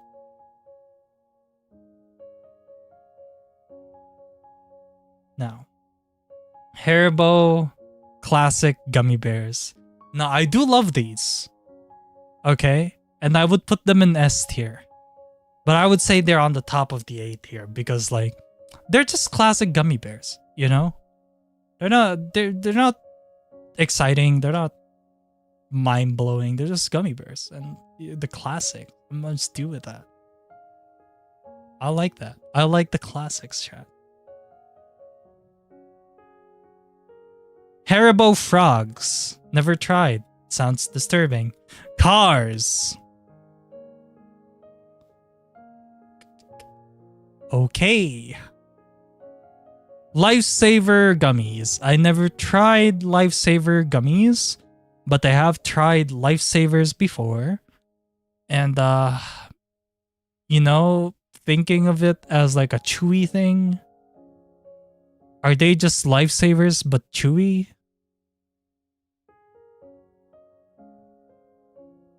If that's the case, I just put them in B.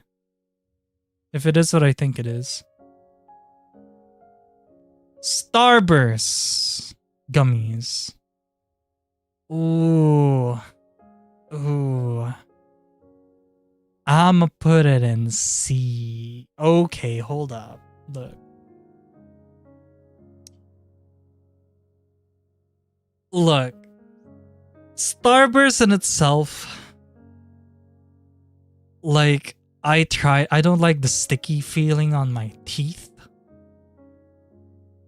But I didn't like Starburst gummies. I don't know. They're weird. They have gummies? Yeah, they do. It's kind of rare to find for over here though. I love grape candy, but I'm allergic to that artificial flavoring. That's fair.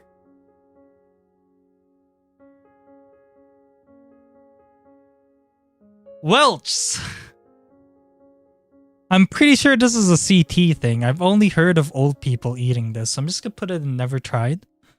Because like, I think Welch's, I've only seen 50-year-old middle-aged midlife crisis men use this. So, I think that's more of a CT. Lemonhead. Oh god, isn't this the sour one? I haven't tried.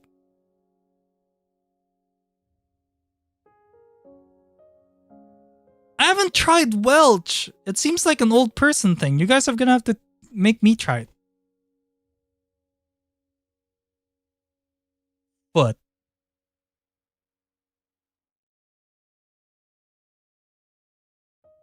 Oh. What? I don't know about what. I haven't tried. Sour Patch Watermelon? Okay. Don't kill me, but I hate watermelon. Revoke. Revoke his card. It's good, but not in excess. Okay, look. Watermelon is alright, but I wouldn't eat too much of it. Maybe hate is a strong word, but watermelon, I wouldn't eat too much watermelon. So if this is a Sour Patch and this is watermelon, shit. Don't bring that. Don't bring that next to me. Gushers feel gross. Gushers feel nasty. I'm sorry. Put that in F. Like, don't get mad, but this is nasty.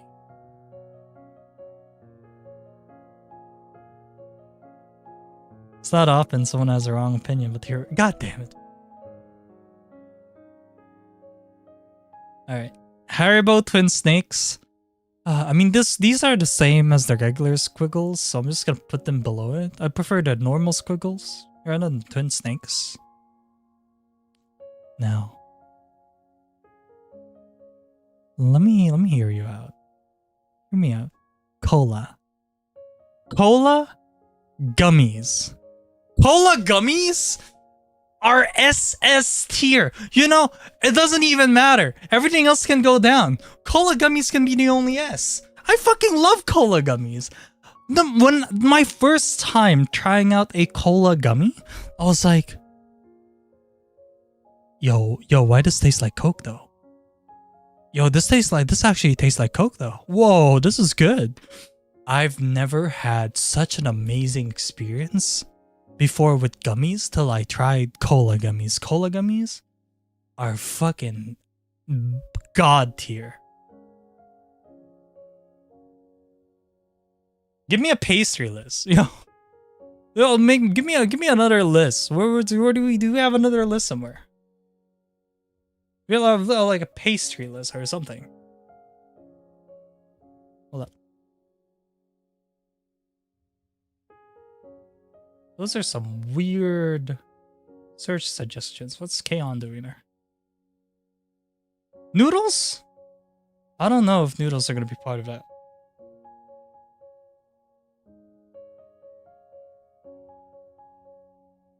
Noodles. Pastry. Japanese food?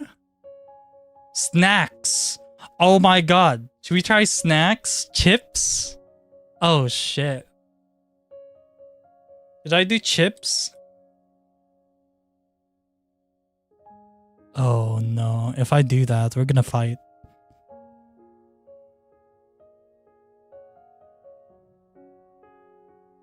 US plus Asian chips? Oh my god. Okay. Hold up. Hear me out. Yeah, but this is new.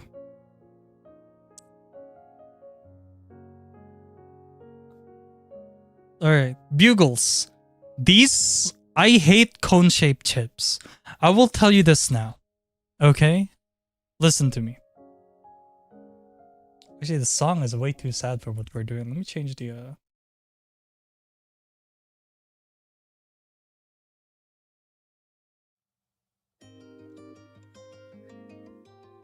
Perfect.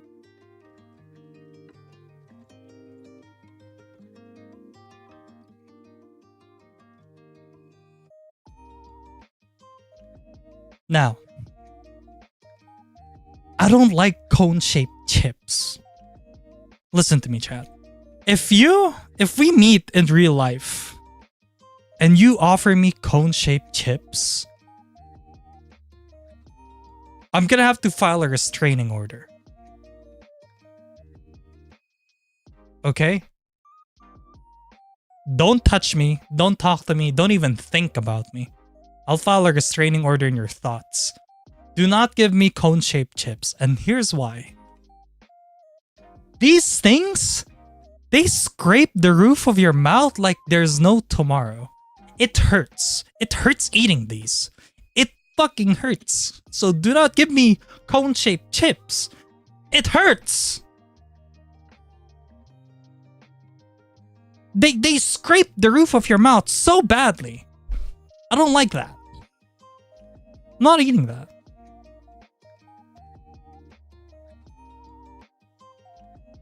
So no, don't give me that shit.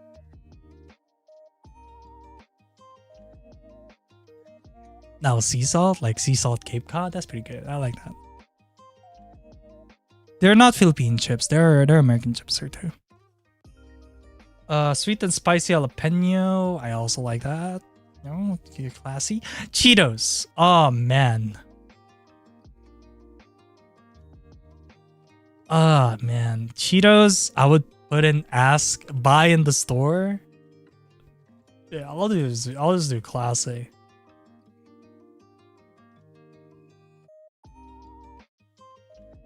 There we go. I like Cheetos. I find myself enjoying a Cheetos here and there. Clover. Okay, this is a Filipino brand. I fucking love Clover, and I'll tell you why. Clover they're more of a softer type of chip. So they're really nice. They're really nice. They're chewy. Not chewy, but like they're soft, and I love more softer chips. No, barbecue Clover is goated. You know? So definitely putting Clover in S tier. Doritos, barbecue. See, I don't know. I would put it in C because like the barbecue flavored Doritos, they're not as good as other barbecue chips. Chewy chips, more like softer chips. You know? Cool Ranch. Oh, Cool Ranch has to go on S. I'm sorry. But I heard... So let me tell you guys a story on Cool Ranch. I heard how good Cool Ranch was from other friends. And I never tried it because they don't sell Cool Ranch Doritos over in the Philippines. At least not in the local stores, but they do in others probably. But my mom shipped a package of food from the Middle East, and they had like American Cool Ranch. They're imported from the US, Cool Ranch Doritos.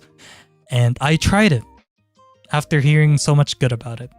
And when I tried Cool Ranch, oh man, it was peak. I love Cool Ranch Doritos. It's amazing. I love it. So that is SS tier right there. Probably my most favorite so far. Nacho cheese Doritos. I would say B, and only because if you eat too much of it, it does get pretty tiring. It can get it kind of sucks. You know? It gets super tiring to eat. Once you eat too much nacho cheese Doritos, yeah. Fritos. The spicy ones. Ooh. I like flaming hot stuff. I like spicy food. People know me. I love spicy food. But it depends. If it's spicy, then no cheese at all, just spicy, then I don't like it much. But if it's a cheesy sort of spicy, then I would put this somewhere around like B tier. I don't know if this is cheesy spicy or just spicy. But I would put this in B tier. Flavor twists. Again, F tier. These things, they hurt the roof of your mouth. No. Fritos original? Okay. This is where it starts getting controversial. I kind of like it. I kind of like original Fritos. I know, okay. But it's just... I don't know, it just seems so simple. You know? Kinda... I'm just putting that there. I like it. It's simple. I can eat a lot of it if you gave it to me. So, Flamin' Hot Funyuns. Never tried Funyuns, but I heard it's good. Never tried Funyuns, but I heard that's good. I want to try these Hawaiian chips. People say these Hawaiian chips are so fucking good, but we don't have those over here. But I want to try Funyuns in Hawaiian. I want to try these. One day. Honey butter chip. Never tried. Cheetos baked. I never tried the baked version of Cheetos. Fries. I have tried fry chips before and I don't like them. I don't like them because the way that they're made, the thinness, it's not good. It's not fun at all. I like my chips to be flat. There's a pattern going on here, chat. Except for Cheetos. Cheetos can be Flaming Hot. Oh my god. This is the lime one. This is the sour one. This can go not even an F tier. Flamin' Hot fucking these lime Cheetos. This is lower than F tier. This is hell tier.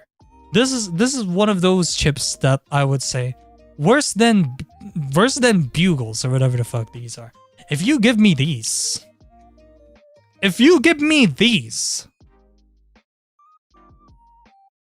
I don't just need a restraining order. You need to move to another planet because I'm not gonna breathe the same oxygen as you.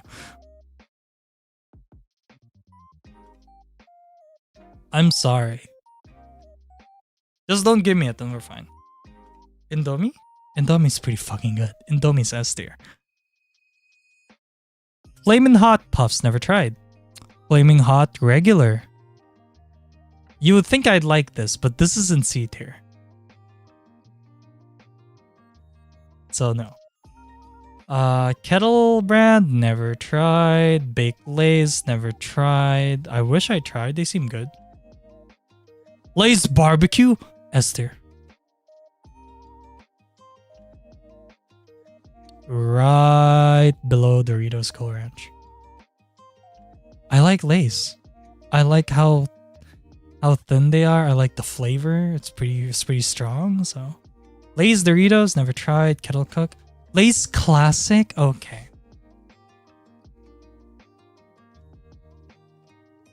Chat, do you guys like classic salted chips? I would say Cape Cod is a better classic salted chip than Lay's Classic. Lay's Classic can go in C tier. You know, Cape Cod Classic is better. But I wouldn't eat this. This is too boring. Salt and vinegar. Oh, another controversial take. I think this is S tier. You guys are like, wait a minute, Kyo, vinegar? It's supposed to be sour. Why do you like salt? I just do like salt and vinegar. They're below barbecue, but I like salt and vinegar Lay's. It's nice. I like the flavoring of the salt and vinegar mixed together. I'm sorry. It kind of works out. Sour cream? Oh, fucking god tier. Sour cream, you can never go wrong with sour cream. Sour cream chips. Do they not hurt your mouth? I don't put an entire Lay's chip in my mouth. I actually bite the Lay's chip in like quarters.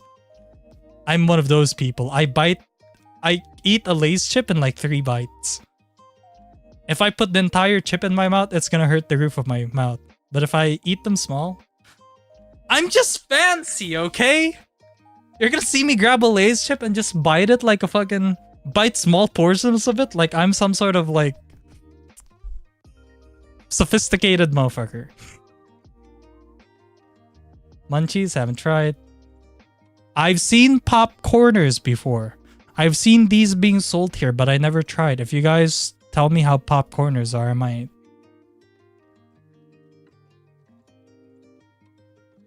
Gonna eat a sushi piece in 1 bite. In 5 bites. I eat sushi in 1 bite because it's soft. I wouldn't eat something hard like Lay's in 1 bite. That hurts my mouth. Popcorners are good, then I'll try. Because I've seen popcorners being sold here, I just never tried it. I've seen the white cheddar being sold here, the sea salt. I've seen the sour cream and kettle corn. So I'll see. Pringles now. Do not question my Pringles authority. Okay? I've been eating Pringles since I could remember, since I could walk. Pringles is my specialty. Do not question my authority on Pringles. Anyone else's opinions on Pringles is invalid. I've tried a lot of Pringles flavored. I've tried the ketchup flavored Pringles from the fish and chips flavored Pringles. I've tried a lot of different types of Pringles. So do not question my authority on Pringles, chat. I'm a professional at Pringlenomics, okay? So, let's make this quick. Barbecue Pringles. If we're talking about the old version of barbecue Pringles, they're kind of okay. But they also have this way too strong aftertaste that doesn't really go away. And the issue with barbecue Pringles nowadays is that they're very light now. So if we're talking about the old barbecue Pringles, I would put them in B tier. But the current barbecue Pringles, I would put them in C tier because there's not a lot of flavoring to it. But judging by the banner on the top, you can see that the Pringles man has a banner on the top.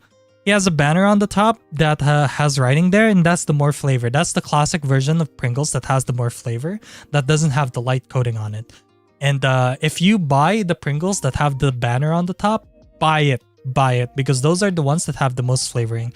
The Pringles that don't have a banner on the top, they're lightly coated and only taste like regular chips. Like the flavor doesn't even go through at all. So buy the ones with banners on top. See, I told you guys I'm professional. I told you guys I'm a professional at Pringles. I told you. Because there's two different types of Pringles. There's the Pringles with no banner and the Pringles with the banner on the top.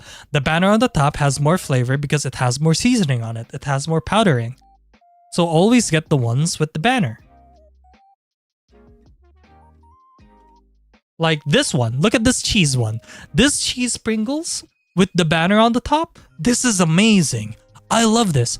I remember when I was a kid, my parents brought me to a movie theater so we can watch The Incredibles, and Pringles was one of the food at the concession stands at the theater.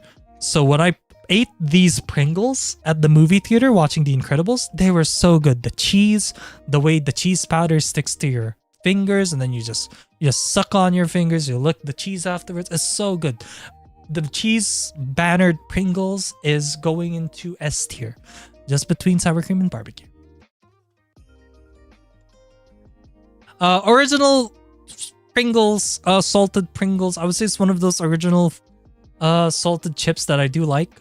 So I would put them in A tier, right next to Cheetos Crunchy.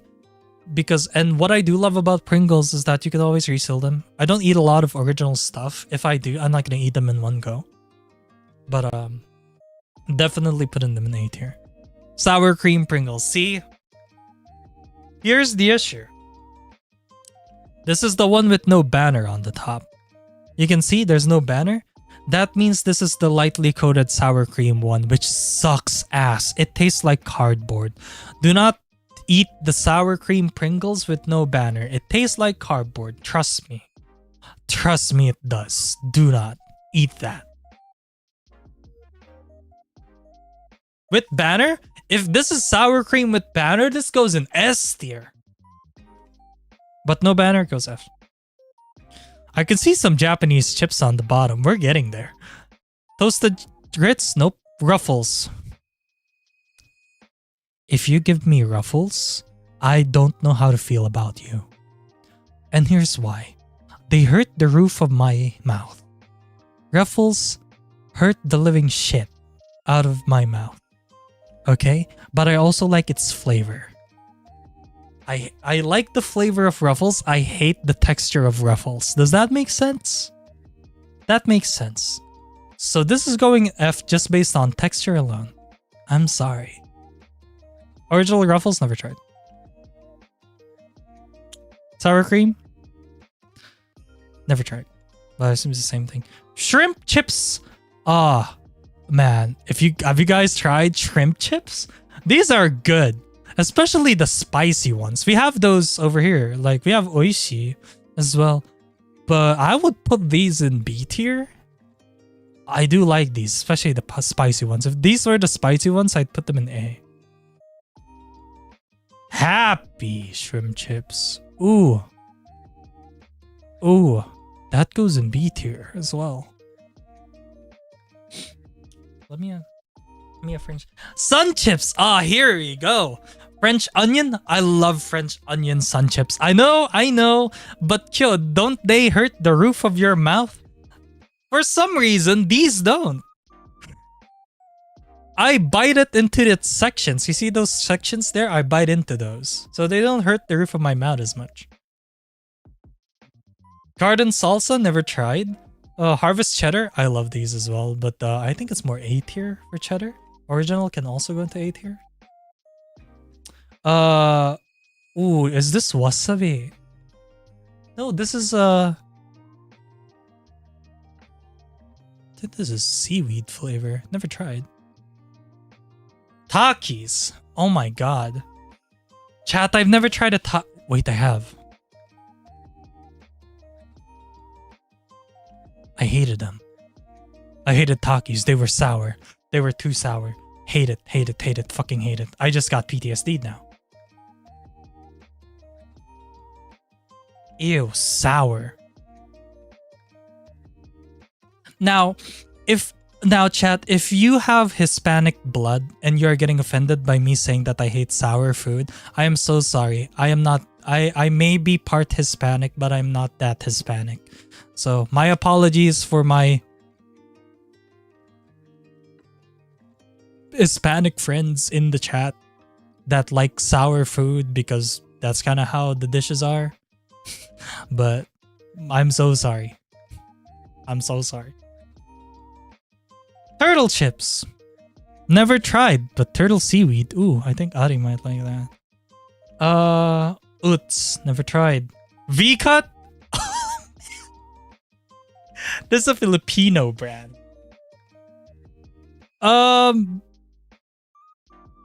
Depends which V-cut. The cheese ones? The cheese ones, eh. Barbecue ones are fine. Probably put V-cut in C. In B, sorry. Veggie, never tried. Oh man. Kalbi. They don't have koikea, but kalbi chips. My advice, chat. If you go to Japan, or if you see Japanese chips that has kalbi on it, 10 times out of 10, it's gonna be god tier chips. I love kalbi. And koikea? Koikea barbecue? Oh my god. If you guys have a chance to try koikea barbecue, please try it. It's amazing. It's, oh man, it's so good. Let me show you guys what it looks like.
I love the Kalbi's seaweed and salt too.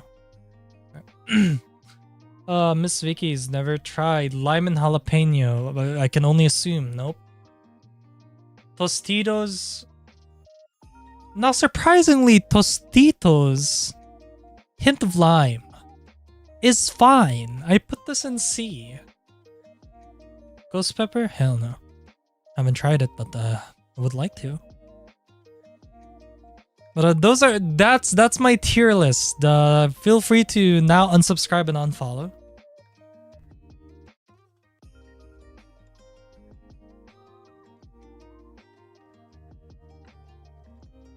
I am ready for the backlash.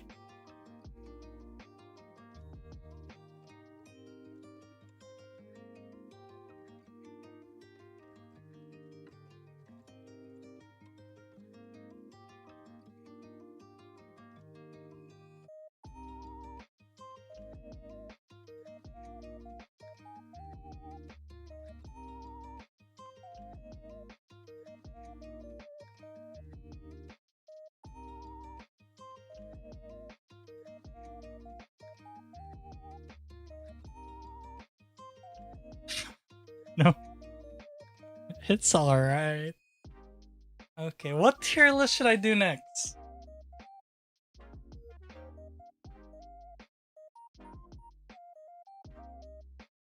I think we're good here, right? Soda? I mean, I can speed run through the soda tier list.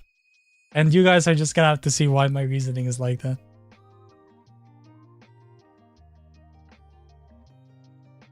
I can speedrun through soda tier list.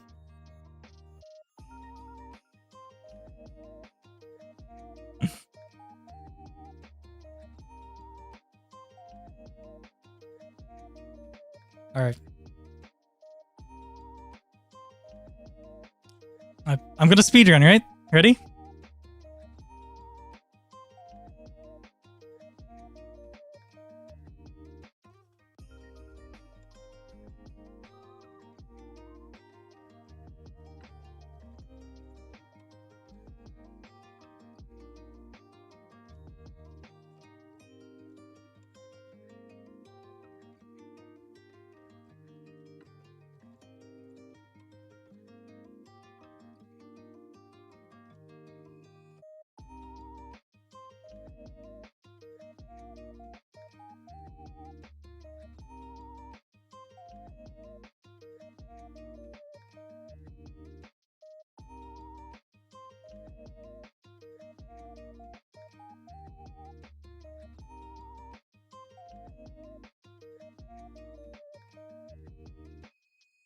Done. I'm done. There's your soda tier list.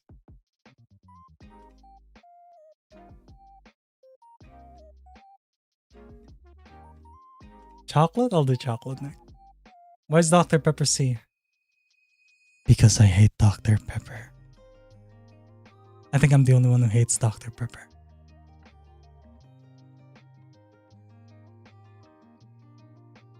Am I the only one who hates Dr. Pepper?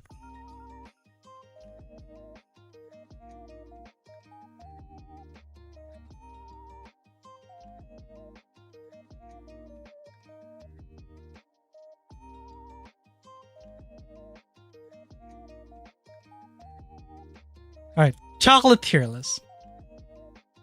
No, Dr. Pepper is butt cheeks. Thank you, Ari. Chocolate tier list. Ooh! Ooh, man. Shit. Well, Kit Kat, love these. You can never go wrong with Kit Kat. We had a Valentine's Kit Kat over here, and we got milk chocolate ones. We even have the matcha Kit Kat as well. So, Butterfinger D. Fuck trash. I'm sorry, but I don't like sticky stuff. Okay, no sticky stuff. Cadbury? I'd put Cadbury in S tier. It's not here, but I put it in S tier. Heath, I never tried. So, you know what? This is never tried. Hershey's? Oh, God. See, when I was younger, I like Hershey's a lot, just classic Hershey's bar. But now that I'm older, there's better chocolate out there. Reese's Peanut Butter Cups.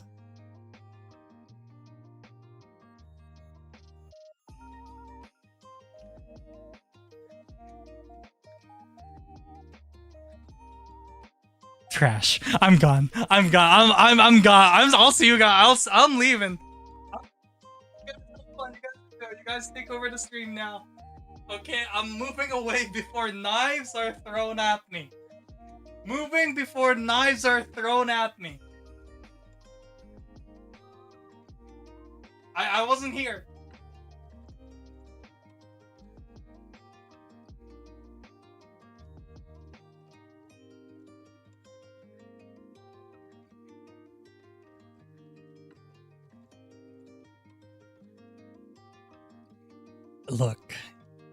Look, here's the positive part. The positive thing is that at least you guys get to have all of my Reese's because I don't like Reese's. You guys can have it. You guys can have it. What's wrong with Reese's? The fact that it's peanut butter. Peanut butter is too strong of a flavor for me. Ah, finally, something that's too strong for Kyo. Now, Almond Joy. Almond Joy is just a mound with an almond on top of it. People say they love mounds and then they hate Almond Joy. It's the same thing! Mounds is just Almond Joy without the almond. It's the same fucking thing. I'm putting this in C though. Payday. Trash. Musketeers? I kind of like this actually. I'll put this in B. I'm sorry, but the coconut flavor is what triggers me in Almond Joy. Is this a GMM reference? Ah, so you watch Good Mythical Morning! You also know Link's argument for Almond Joy. No, it's true. I agree with Link. It's Mounds is just without the almond.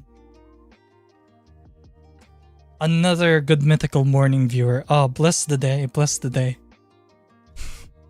I love Good Mythical Morning. They're my comfort. It's my comfort channel. Whenever I watch GMM, whenever I watch Rhett and Link, I feel so much more happier. You know, it's my comfort channel whenever I'm depressed or sick. I really love GMM. Hershey's Cookies and Cream S tier. Look, I love cookies and cream. I love cookies and cream. Except for the ice cream. I got traumatized once. Yeah. So we'll talk about the ice cream at some point. Snickers. Now they're good. But they're not that good. I would put them in B. You know? Or, nah, A. I'd put Snickers in A, honestly. I like caramel. I know I'm the guy that says I don't like sticky stuff on my teeth, but I like caramel. 100 grand? I never tried. Baby Ruth, I tried this. I didn't like it. So I'll put this in C. Crunch S. Oh man, he's really getting controversial.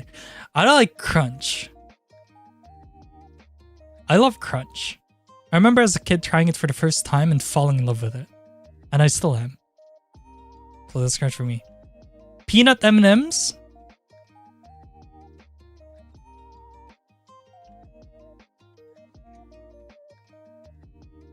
I like chocolate covered peanuts. What am I supposed to say? I like chocolate covered peanuts. Oh, you hate Reese's, but you like peanut M&Ms. They're different. Reese's are sticky, icky, and strong flavory. Peanut M&Ms, they're good. Regular M&Ms can go in B tier. You know, it's fine, but it can get pretty tiring to eat. That explains some things, motherfucker. What's that supposed to mean? Same with mini M&Ms. York. Are these the mint cookies? I never tried this.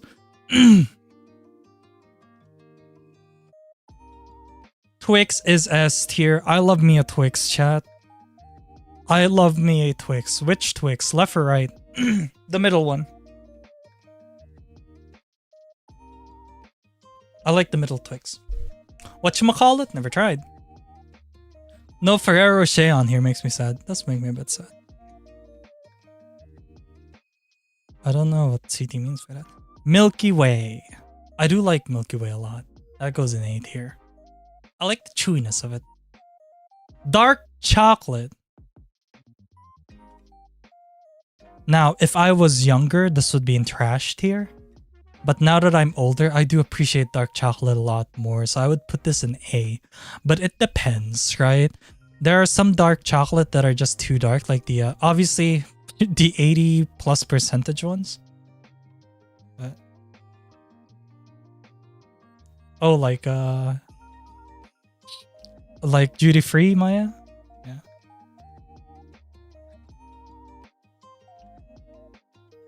S tier. Rolo, never tried. Reese's Take 5. That just looks like a Reese's with... Is that a pretzel? Is that just a Reese's energy bar? Ew. Ew. No, I don't like that.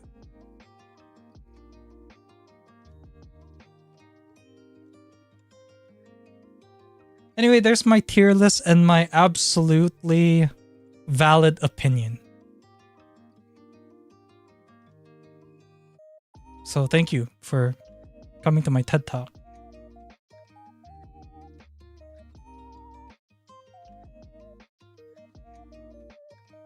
Thank you for coming to my TED Talk. That's my valid opinion.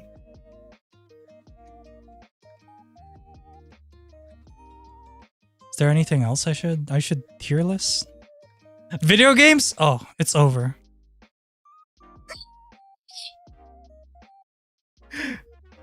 I did video games water tier list, yeah.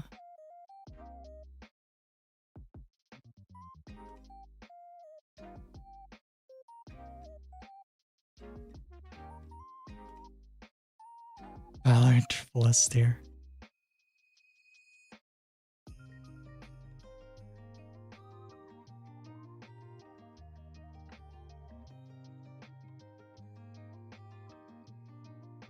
Rock tier list? Oh my god.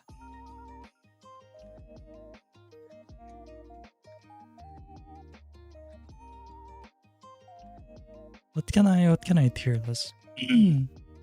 Dirt?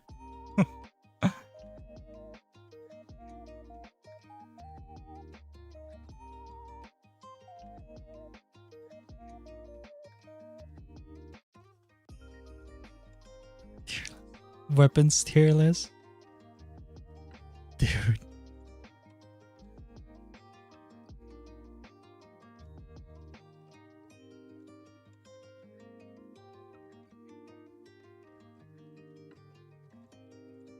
Let's see. Oh, wait a minute.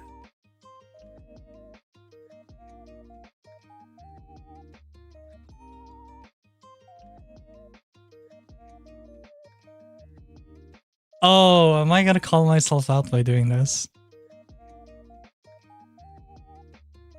Oh, that's a lot. Jesus.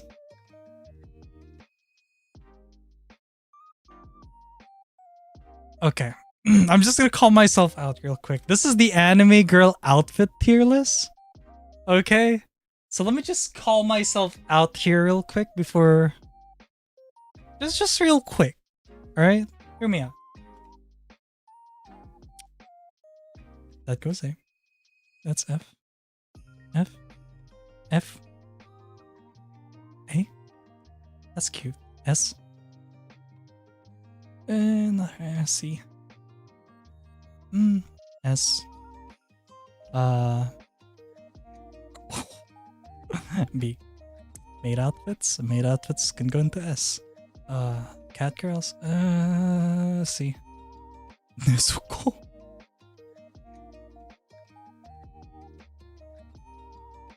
You can go S. You're adorable. Nuns. F. Nurses. God, F. That's F. S. Fuck. No, no, no. S, S. Nope, nope. If you're a girl that wears hoodies and just wears casual stuff like that, marry me. No, legit, marry me. I'll give you my address. If you wear hoodies, if you wear baggy clothing as a girl, marry me. I love the comfort of it. I love the casualty. I love how casual I love how casual it looks. I don't know, I just think it's cute. I just think it's cute when girls wear baggy clothes. Or like hoodies or like overgrown, like oversized t-shirts and stuff like that. I like that. I like that. That's S S S S S S S S S S S, right? Schoolgirl, white hair, ponytail. The ponytail makes it an A tier. I like ponytails. Nope. F. That's not nice at all. Ooh. Ooh, this is upper A or S. This is just below hoodie. Like if you're also a girl that wears like a uniform, like a formal uniform. No, that goes to triple S. That goes into mega S. Wedding outfits, that can go A. I like that. Which girls can go? I can go A too. There you go. There's your trope tier list. As you guys can see, Joe is not a gooner. Joe loves a woman in uniform. Yeah, maybe.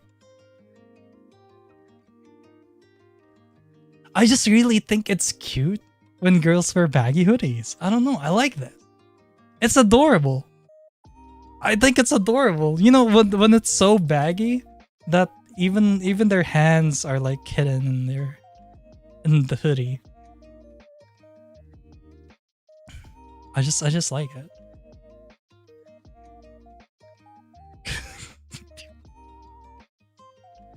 Oh my god.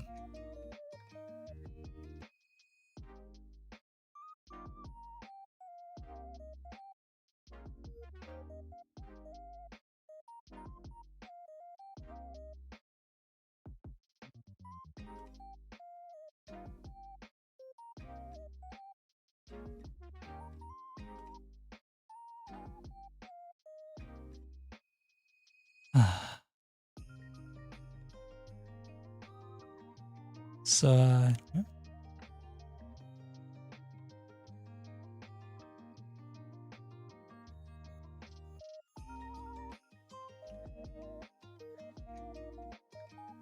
Oh, I ain't doing that on stream. No, I'm not doing that on stream. There's a fetish tier list. I'm not doing that on stream. No, that has to be a private stream.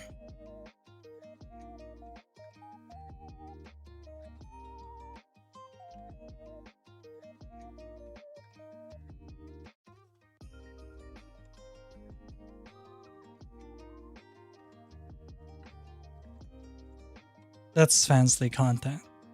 Yeah.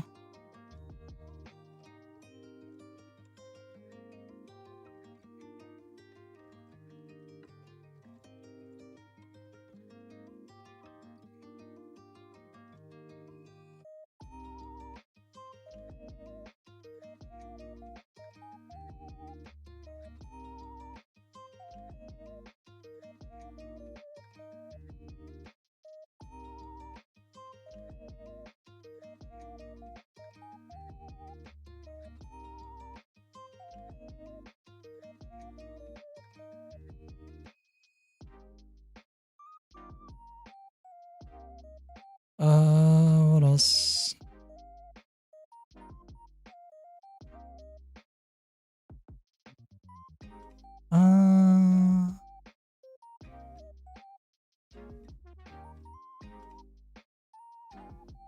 You know, I would do weapons tier list, but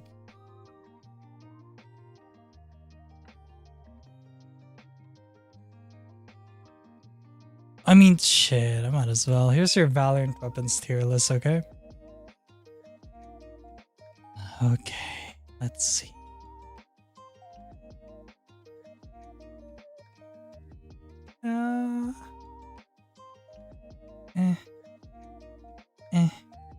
Yep. Yep. Yep. Yep. Oh yeah. Yep. Yep. Let's look at this. B. Yep. Ugh. Yeah. Yep. There you go. There's our Valorant weapons tier list. Thank you. Someone's a fan of snipers. No! I mean, the Marshall's on A. What do you mean?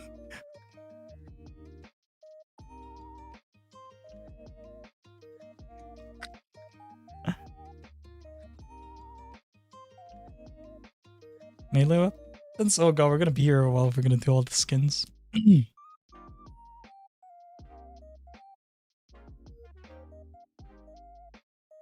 Stinger is fine. No, it's not. You wanna know why the Stinger isn't fine? Because I use the Stinger at mid to long range battles, that's why it's not fine. If it's not like the Spectre, if I can't use the Spectre is good at mid to long range for me. Stinger isn't. So Stinger's bad.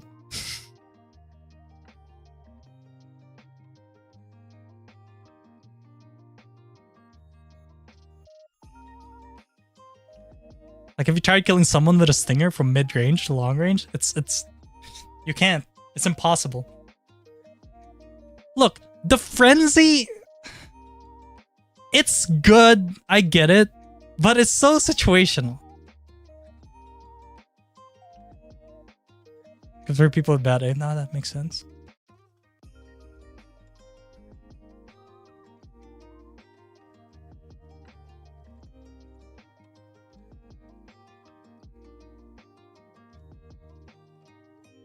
So, yeah, that's I think that's all the tier lists we're doing today.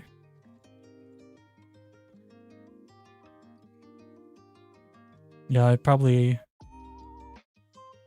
lost a lot of respect. Okay.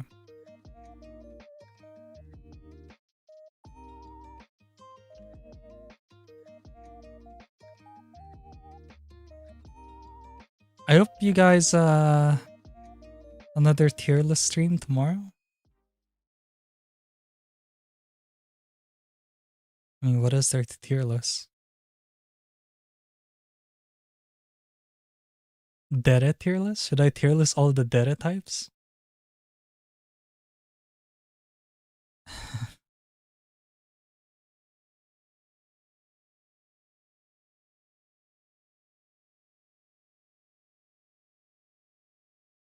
Dere tier list? Oh, fucking hell.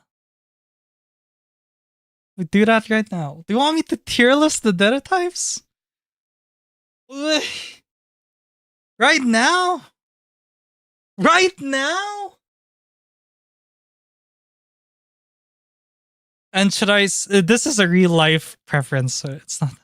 Oh, it's long. Are you sure? Open Opera for this shit. Go Opera, open.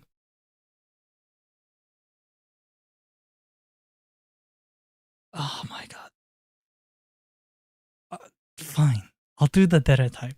And I'll give you my reasonings why. We're gonna have long...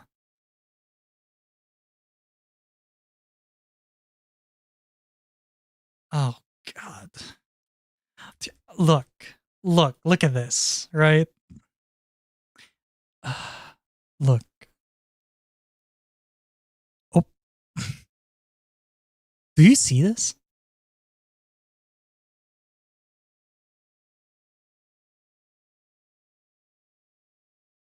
Do you see this? You want me to tier list this?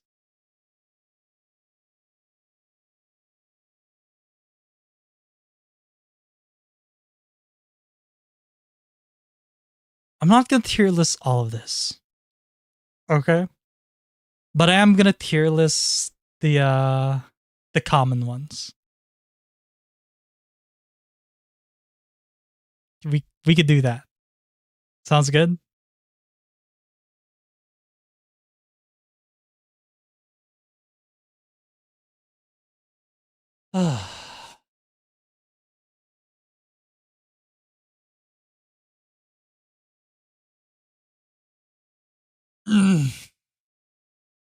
Okay.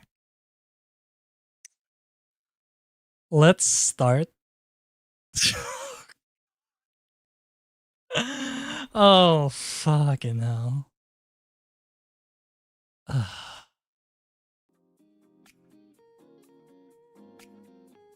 Oh, man. Really? God.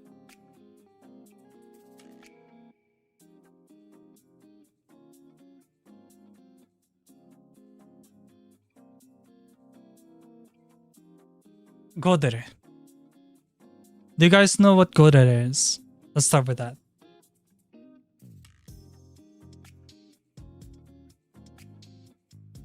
Do you guys know what a godere is?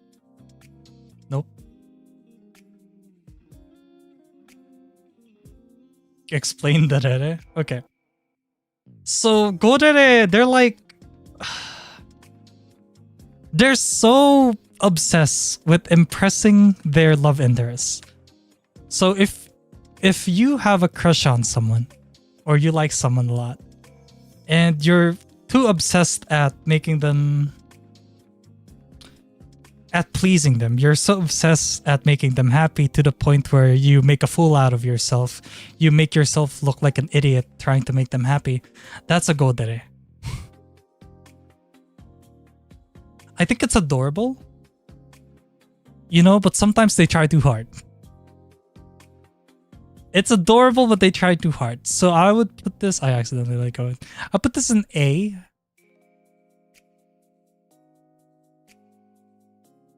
So yeah. Tsundere.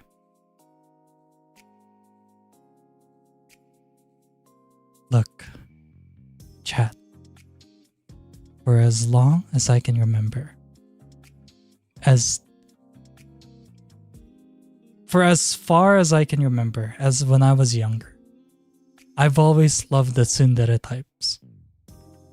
There's just something so real and something so pure about someone who's defensive and acting tough, and deep inside they actually do care about you. There's just something so innocent about it, and that I like a lot.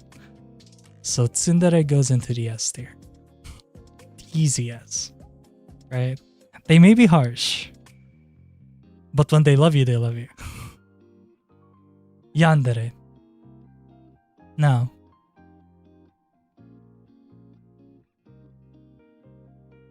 look, for those who knew me pre-2017, or no, pre-2019, you guys, those who know me, and they're probably not in here right now in chat, their council knows, I was a yandere. No, legitimately, I was a yandere back then. When I was younger, I was so obsessed with my crushes, with my love interests, that the thought of them being with someone else pisses me off. And I just wanna get so upset and want to take them all to myself. Super clingy. And even to the point of having these imaginations of like, yeah, you know, if someone else tries to take them from me, I'm gonna... That was back then. Please understand, this was a younger version of me. Okay? I'm not like this anymore. Not in a long while.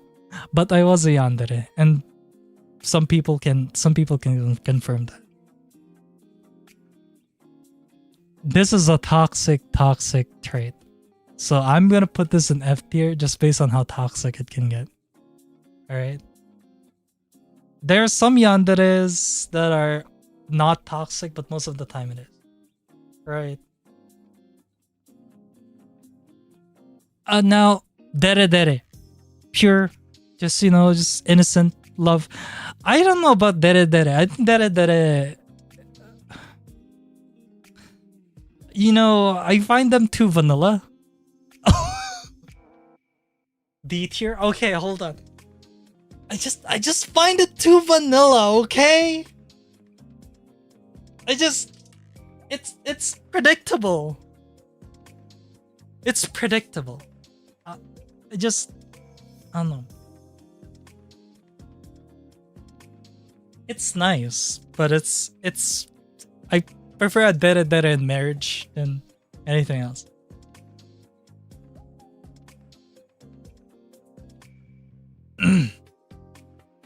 Danderes are S tier. I'm just saying, you know what a dandere is, chat, right? They're S tier. I don't know. I just love shy, like soft-spoken, yeah, right? Like shy, soft-spoken girls. It's like, I don't know, it's so, again, it comes to the whole innocent thing, right? Like Bochi, yeah, like Bochi or Hinata from Naruto, right? Or Komi from Komi Can't Communicate. It just feels so, again, comes back to the whole purity and innocence thing, right? I guess what I'm trying to say is I like girls who are not straightforward with their feelings, but you can tell that they like you. You know? Mayadera is on here. Himedere? Oh my god, they can get fucking annoying. Playfully, it's fun. If they're an actual himedere, that goes into F tier. I'm sorry, but you check your ego. Check your ego. I'm just saying. Says the prince, right? It's crazy. Wrong take.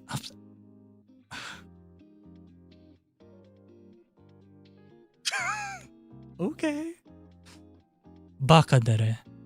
Man, these guys can get annoying. But it's, again, back to the best character development.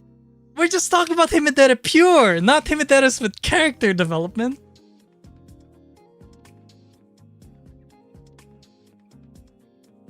Kamideres can go fuck themselves. I also like Kuderes. Kind of same with Dandere, right? I like the quiet ones, soft-spoken. So Sadodere, the teasing ones? Oh, I don't know. This is weird for me. The Sadodere ones are weird. Right? Okay, can I say this publicly? Please just hear me out. Sadoderes are not fun in a relationship. They're not fun in a relationship, Sadoderes, but hear me out. And I am serious about this. Please do not take this out of context, or please do not look at this as some sort of like really bad thing, but it's a preference. Sadoderes aren't fun in relationships, but they're fun in sex.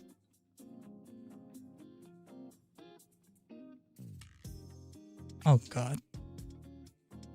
Oh god. Oh my god.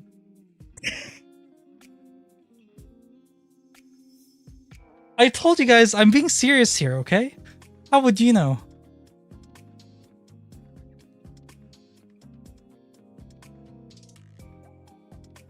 I'm not answering that question.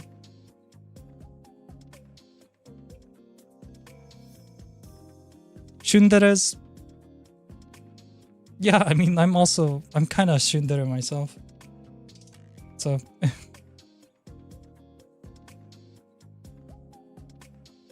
Now, Hyakasdere.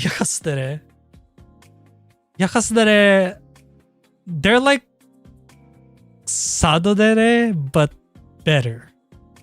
They're just teasing. They're not actually bullying. They're just teasing. I like that.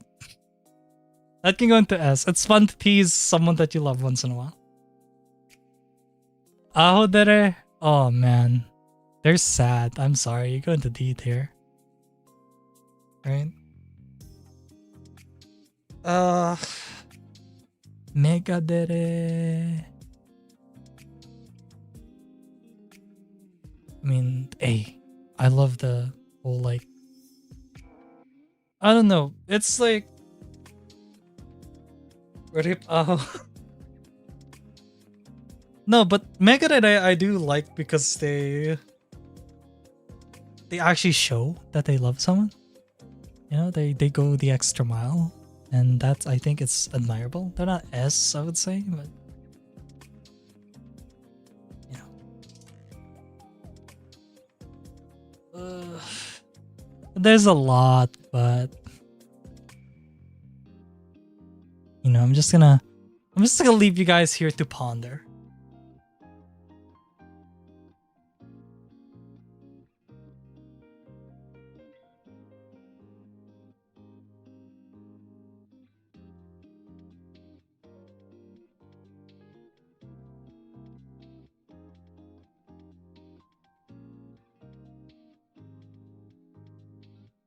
What about Maya Dere?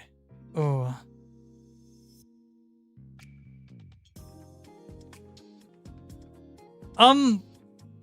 Okay. I'm just gonna say this, right? I'm gonna leave you guys here. Maya Dere is basically an antagonist. They're like a villain that falls in love with the protagonist, so they switch side or something. But let me just say this.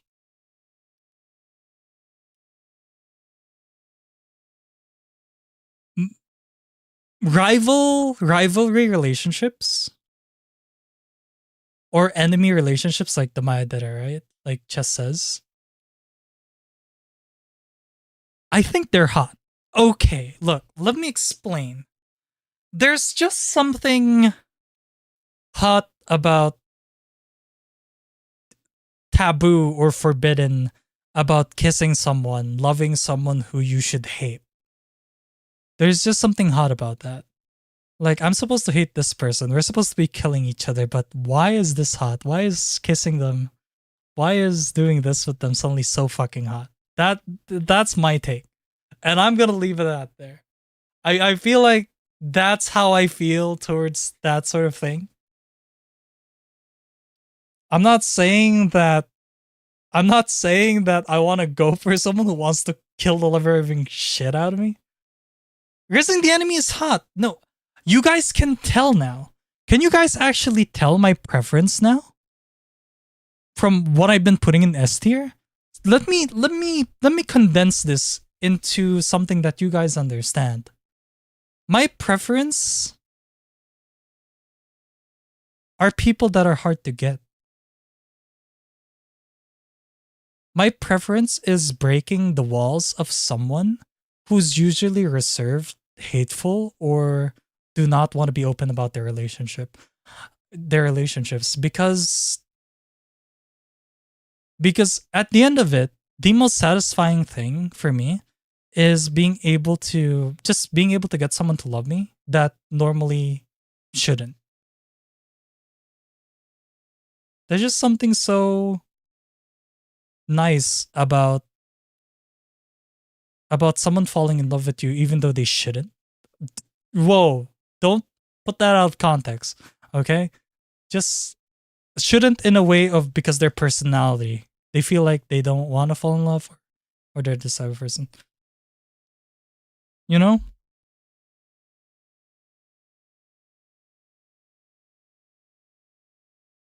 So I would say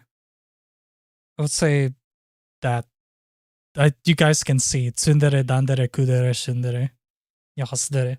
Those types of deres that are just like normally like not showing their love as obvious. And so yeah. But no, Yakas dere chess is the dere type that that teases. It's just a teasing dere, basically. So I think the best example is Takagi or Hollow from Spice and Wolf, but Takagi. Takagi from Takagi-san. She's a yakas dere.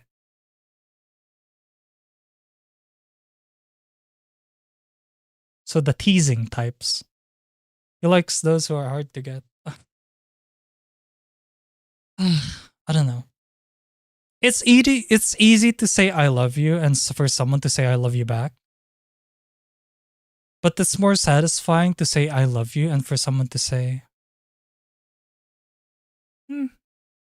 maybe. It's exciting.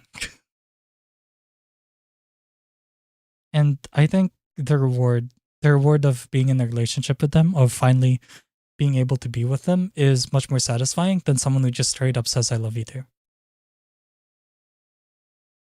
If you have to work hard for the relationship, if you have to work hard for the love, then that, I believe, is the best form of how a relationship starts. He likes the chase. Don't say it like that. That sounds wrong. That sounds like I only like the chase, and once I get someone, I try to find another chase. That sounds horrible. Please don't word it like that. But I don't know. It's just, it feels much more pure, you know?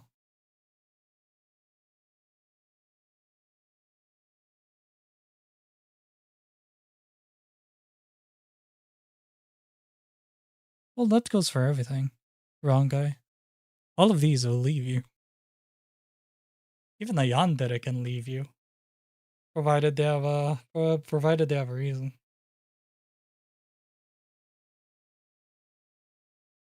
Because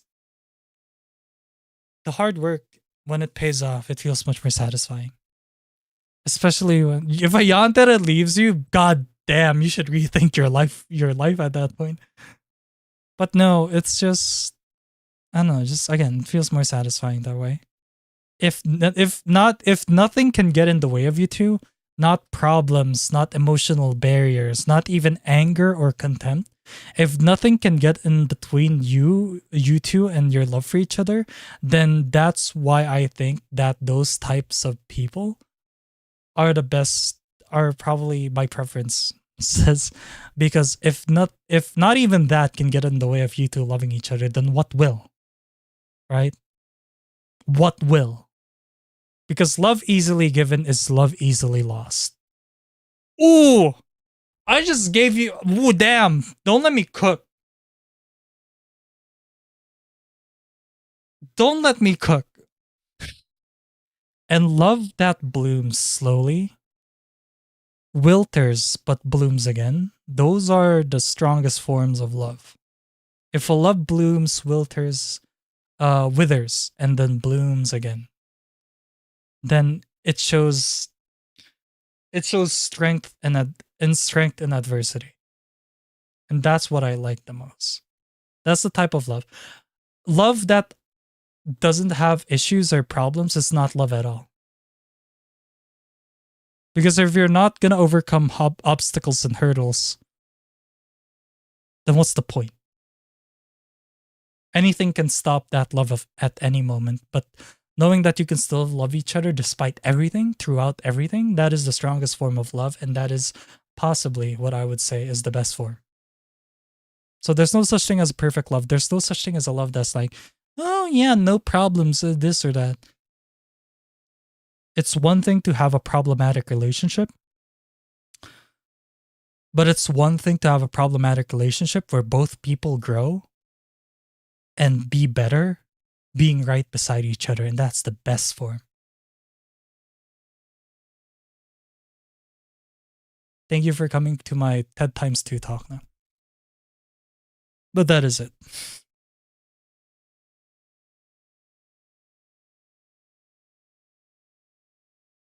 That is gonna end the stream here.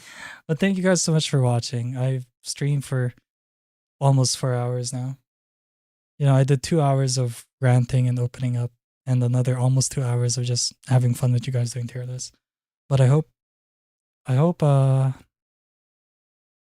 I hope you guys were. Yeah. You guys take care. But thank you guys so much for dropping by. I'm gonna end the stream here. Well then, let's end off on a good note, yeah? I'll see you guys tomorrow for Minecraft. Please take care. Thank you guys so much for dropping by. I didn't take notes of the names because I was for a Minecraft movie. I didn't take notes of the names because again I was doing the whole ranting thing earlier. But I appreciate you guys again for listening to me, for staying with me, sticking with me throughout all of this, throughout my imperfections and throughout my lowest points. That's what I think is what matters the most. And I will continue to do my best. So, take care and stay safe. 私がまたよろしくて、一度また来てください。You can teach I love y'all. And as always, I'll see you guys in the next stream. Bye bye.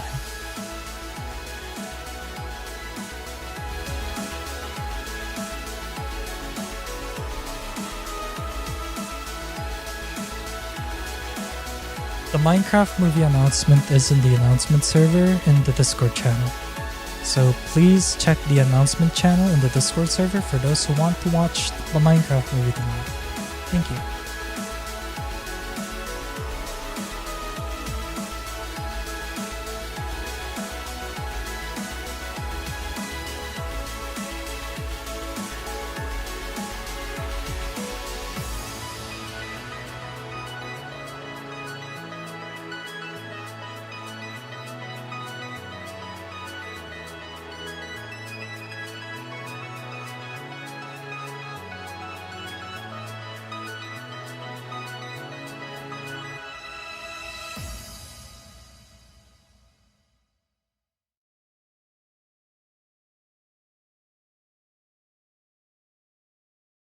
Tung tung tung tung tung tung tung tung tung sahur.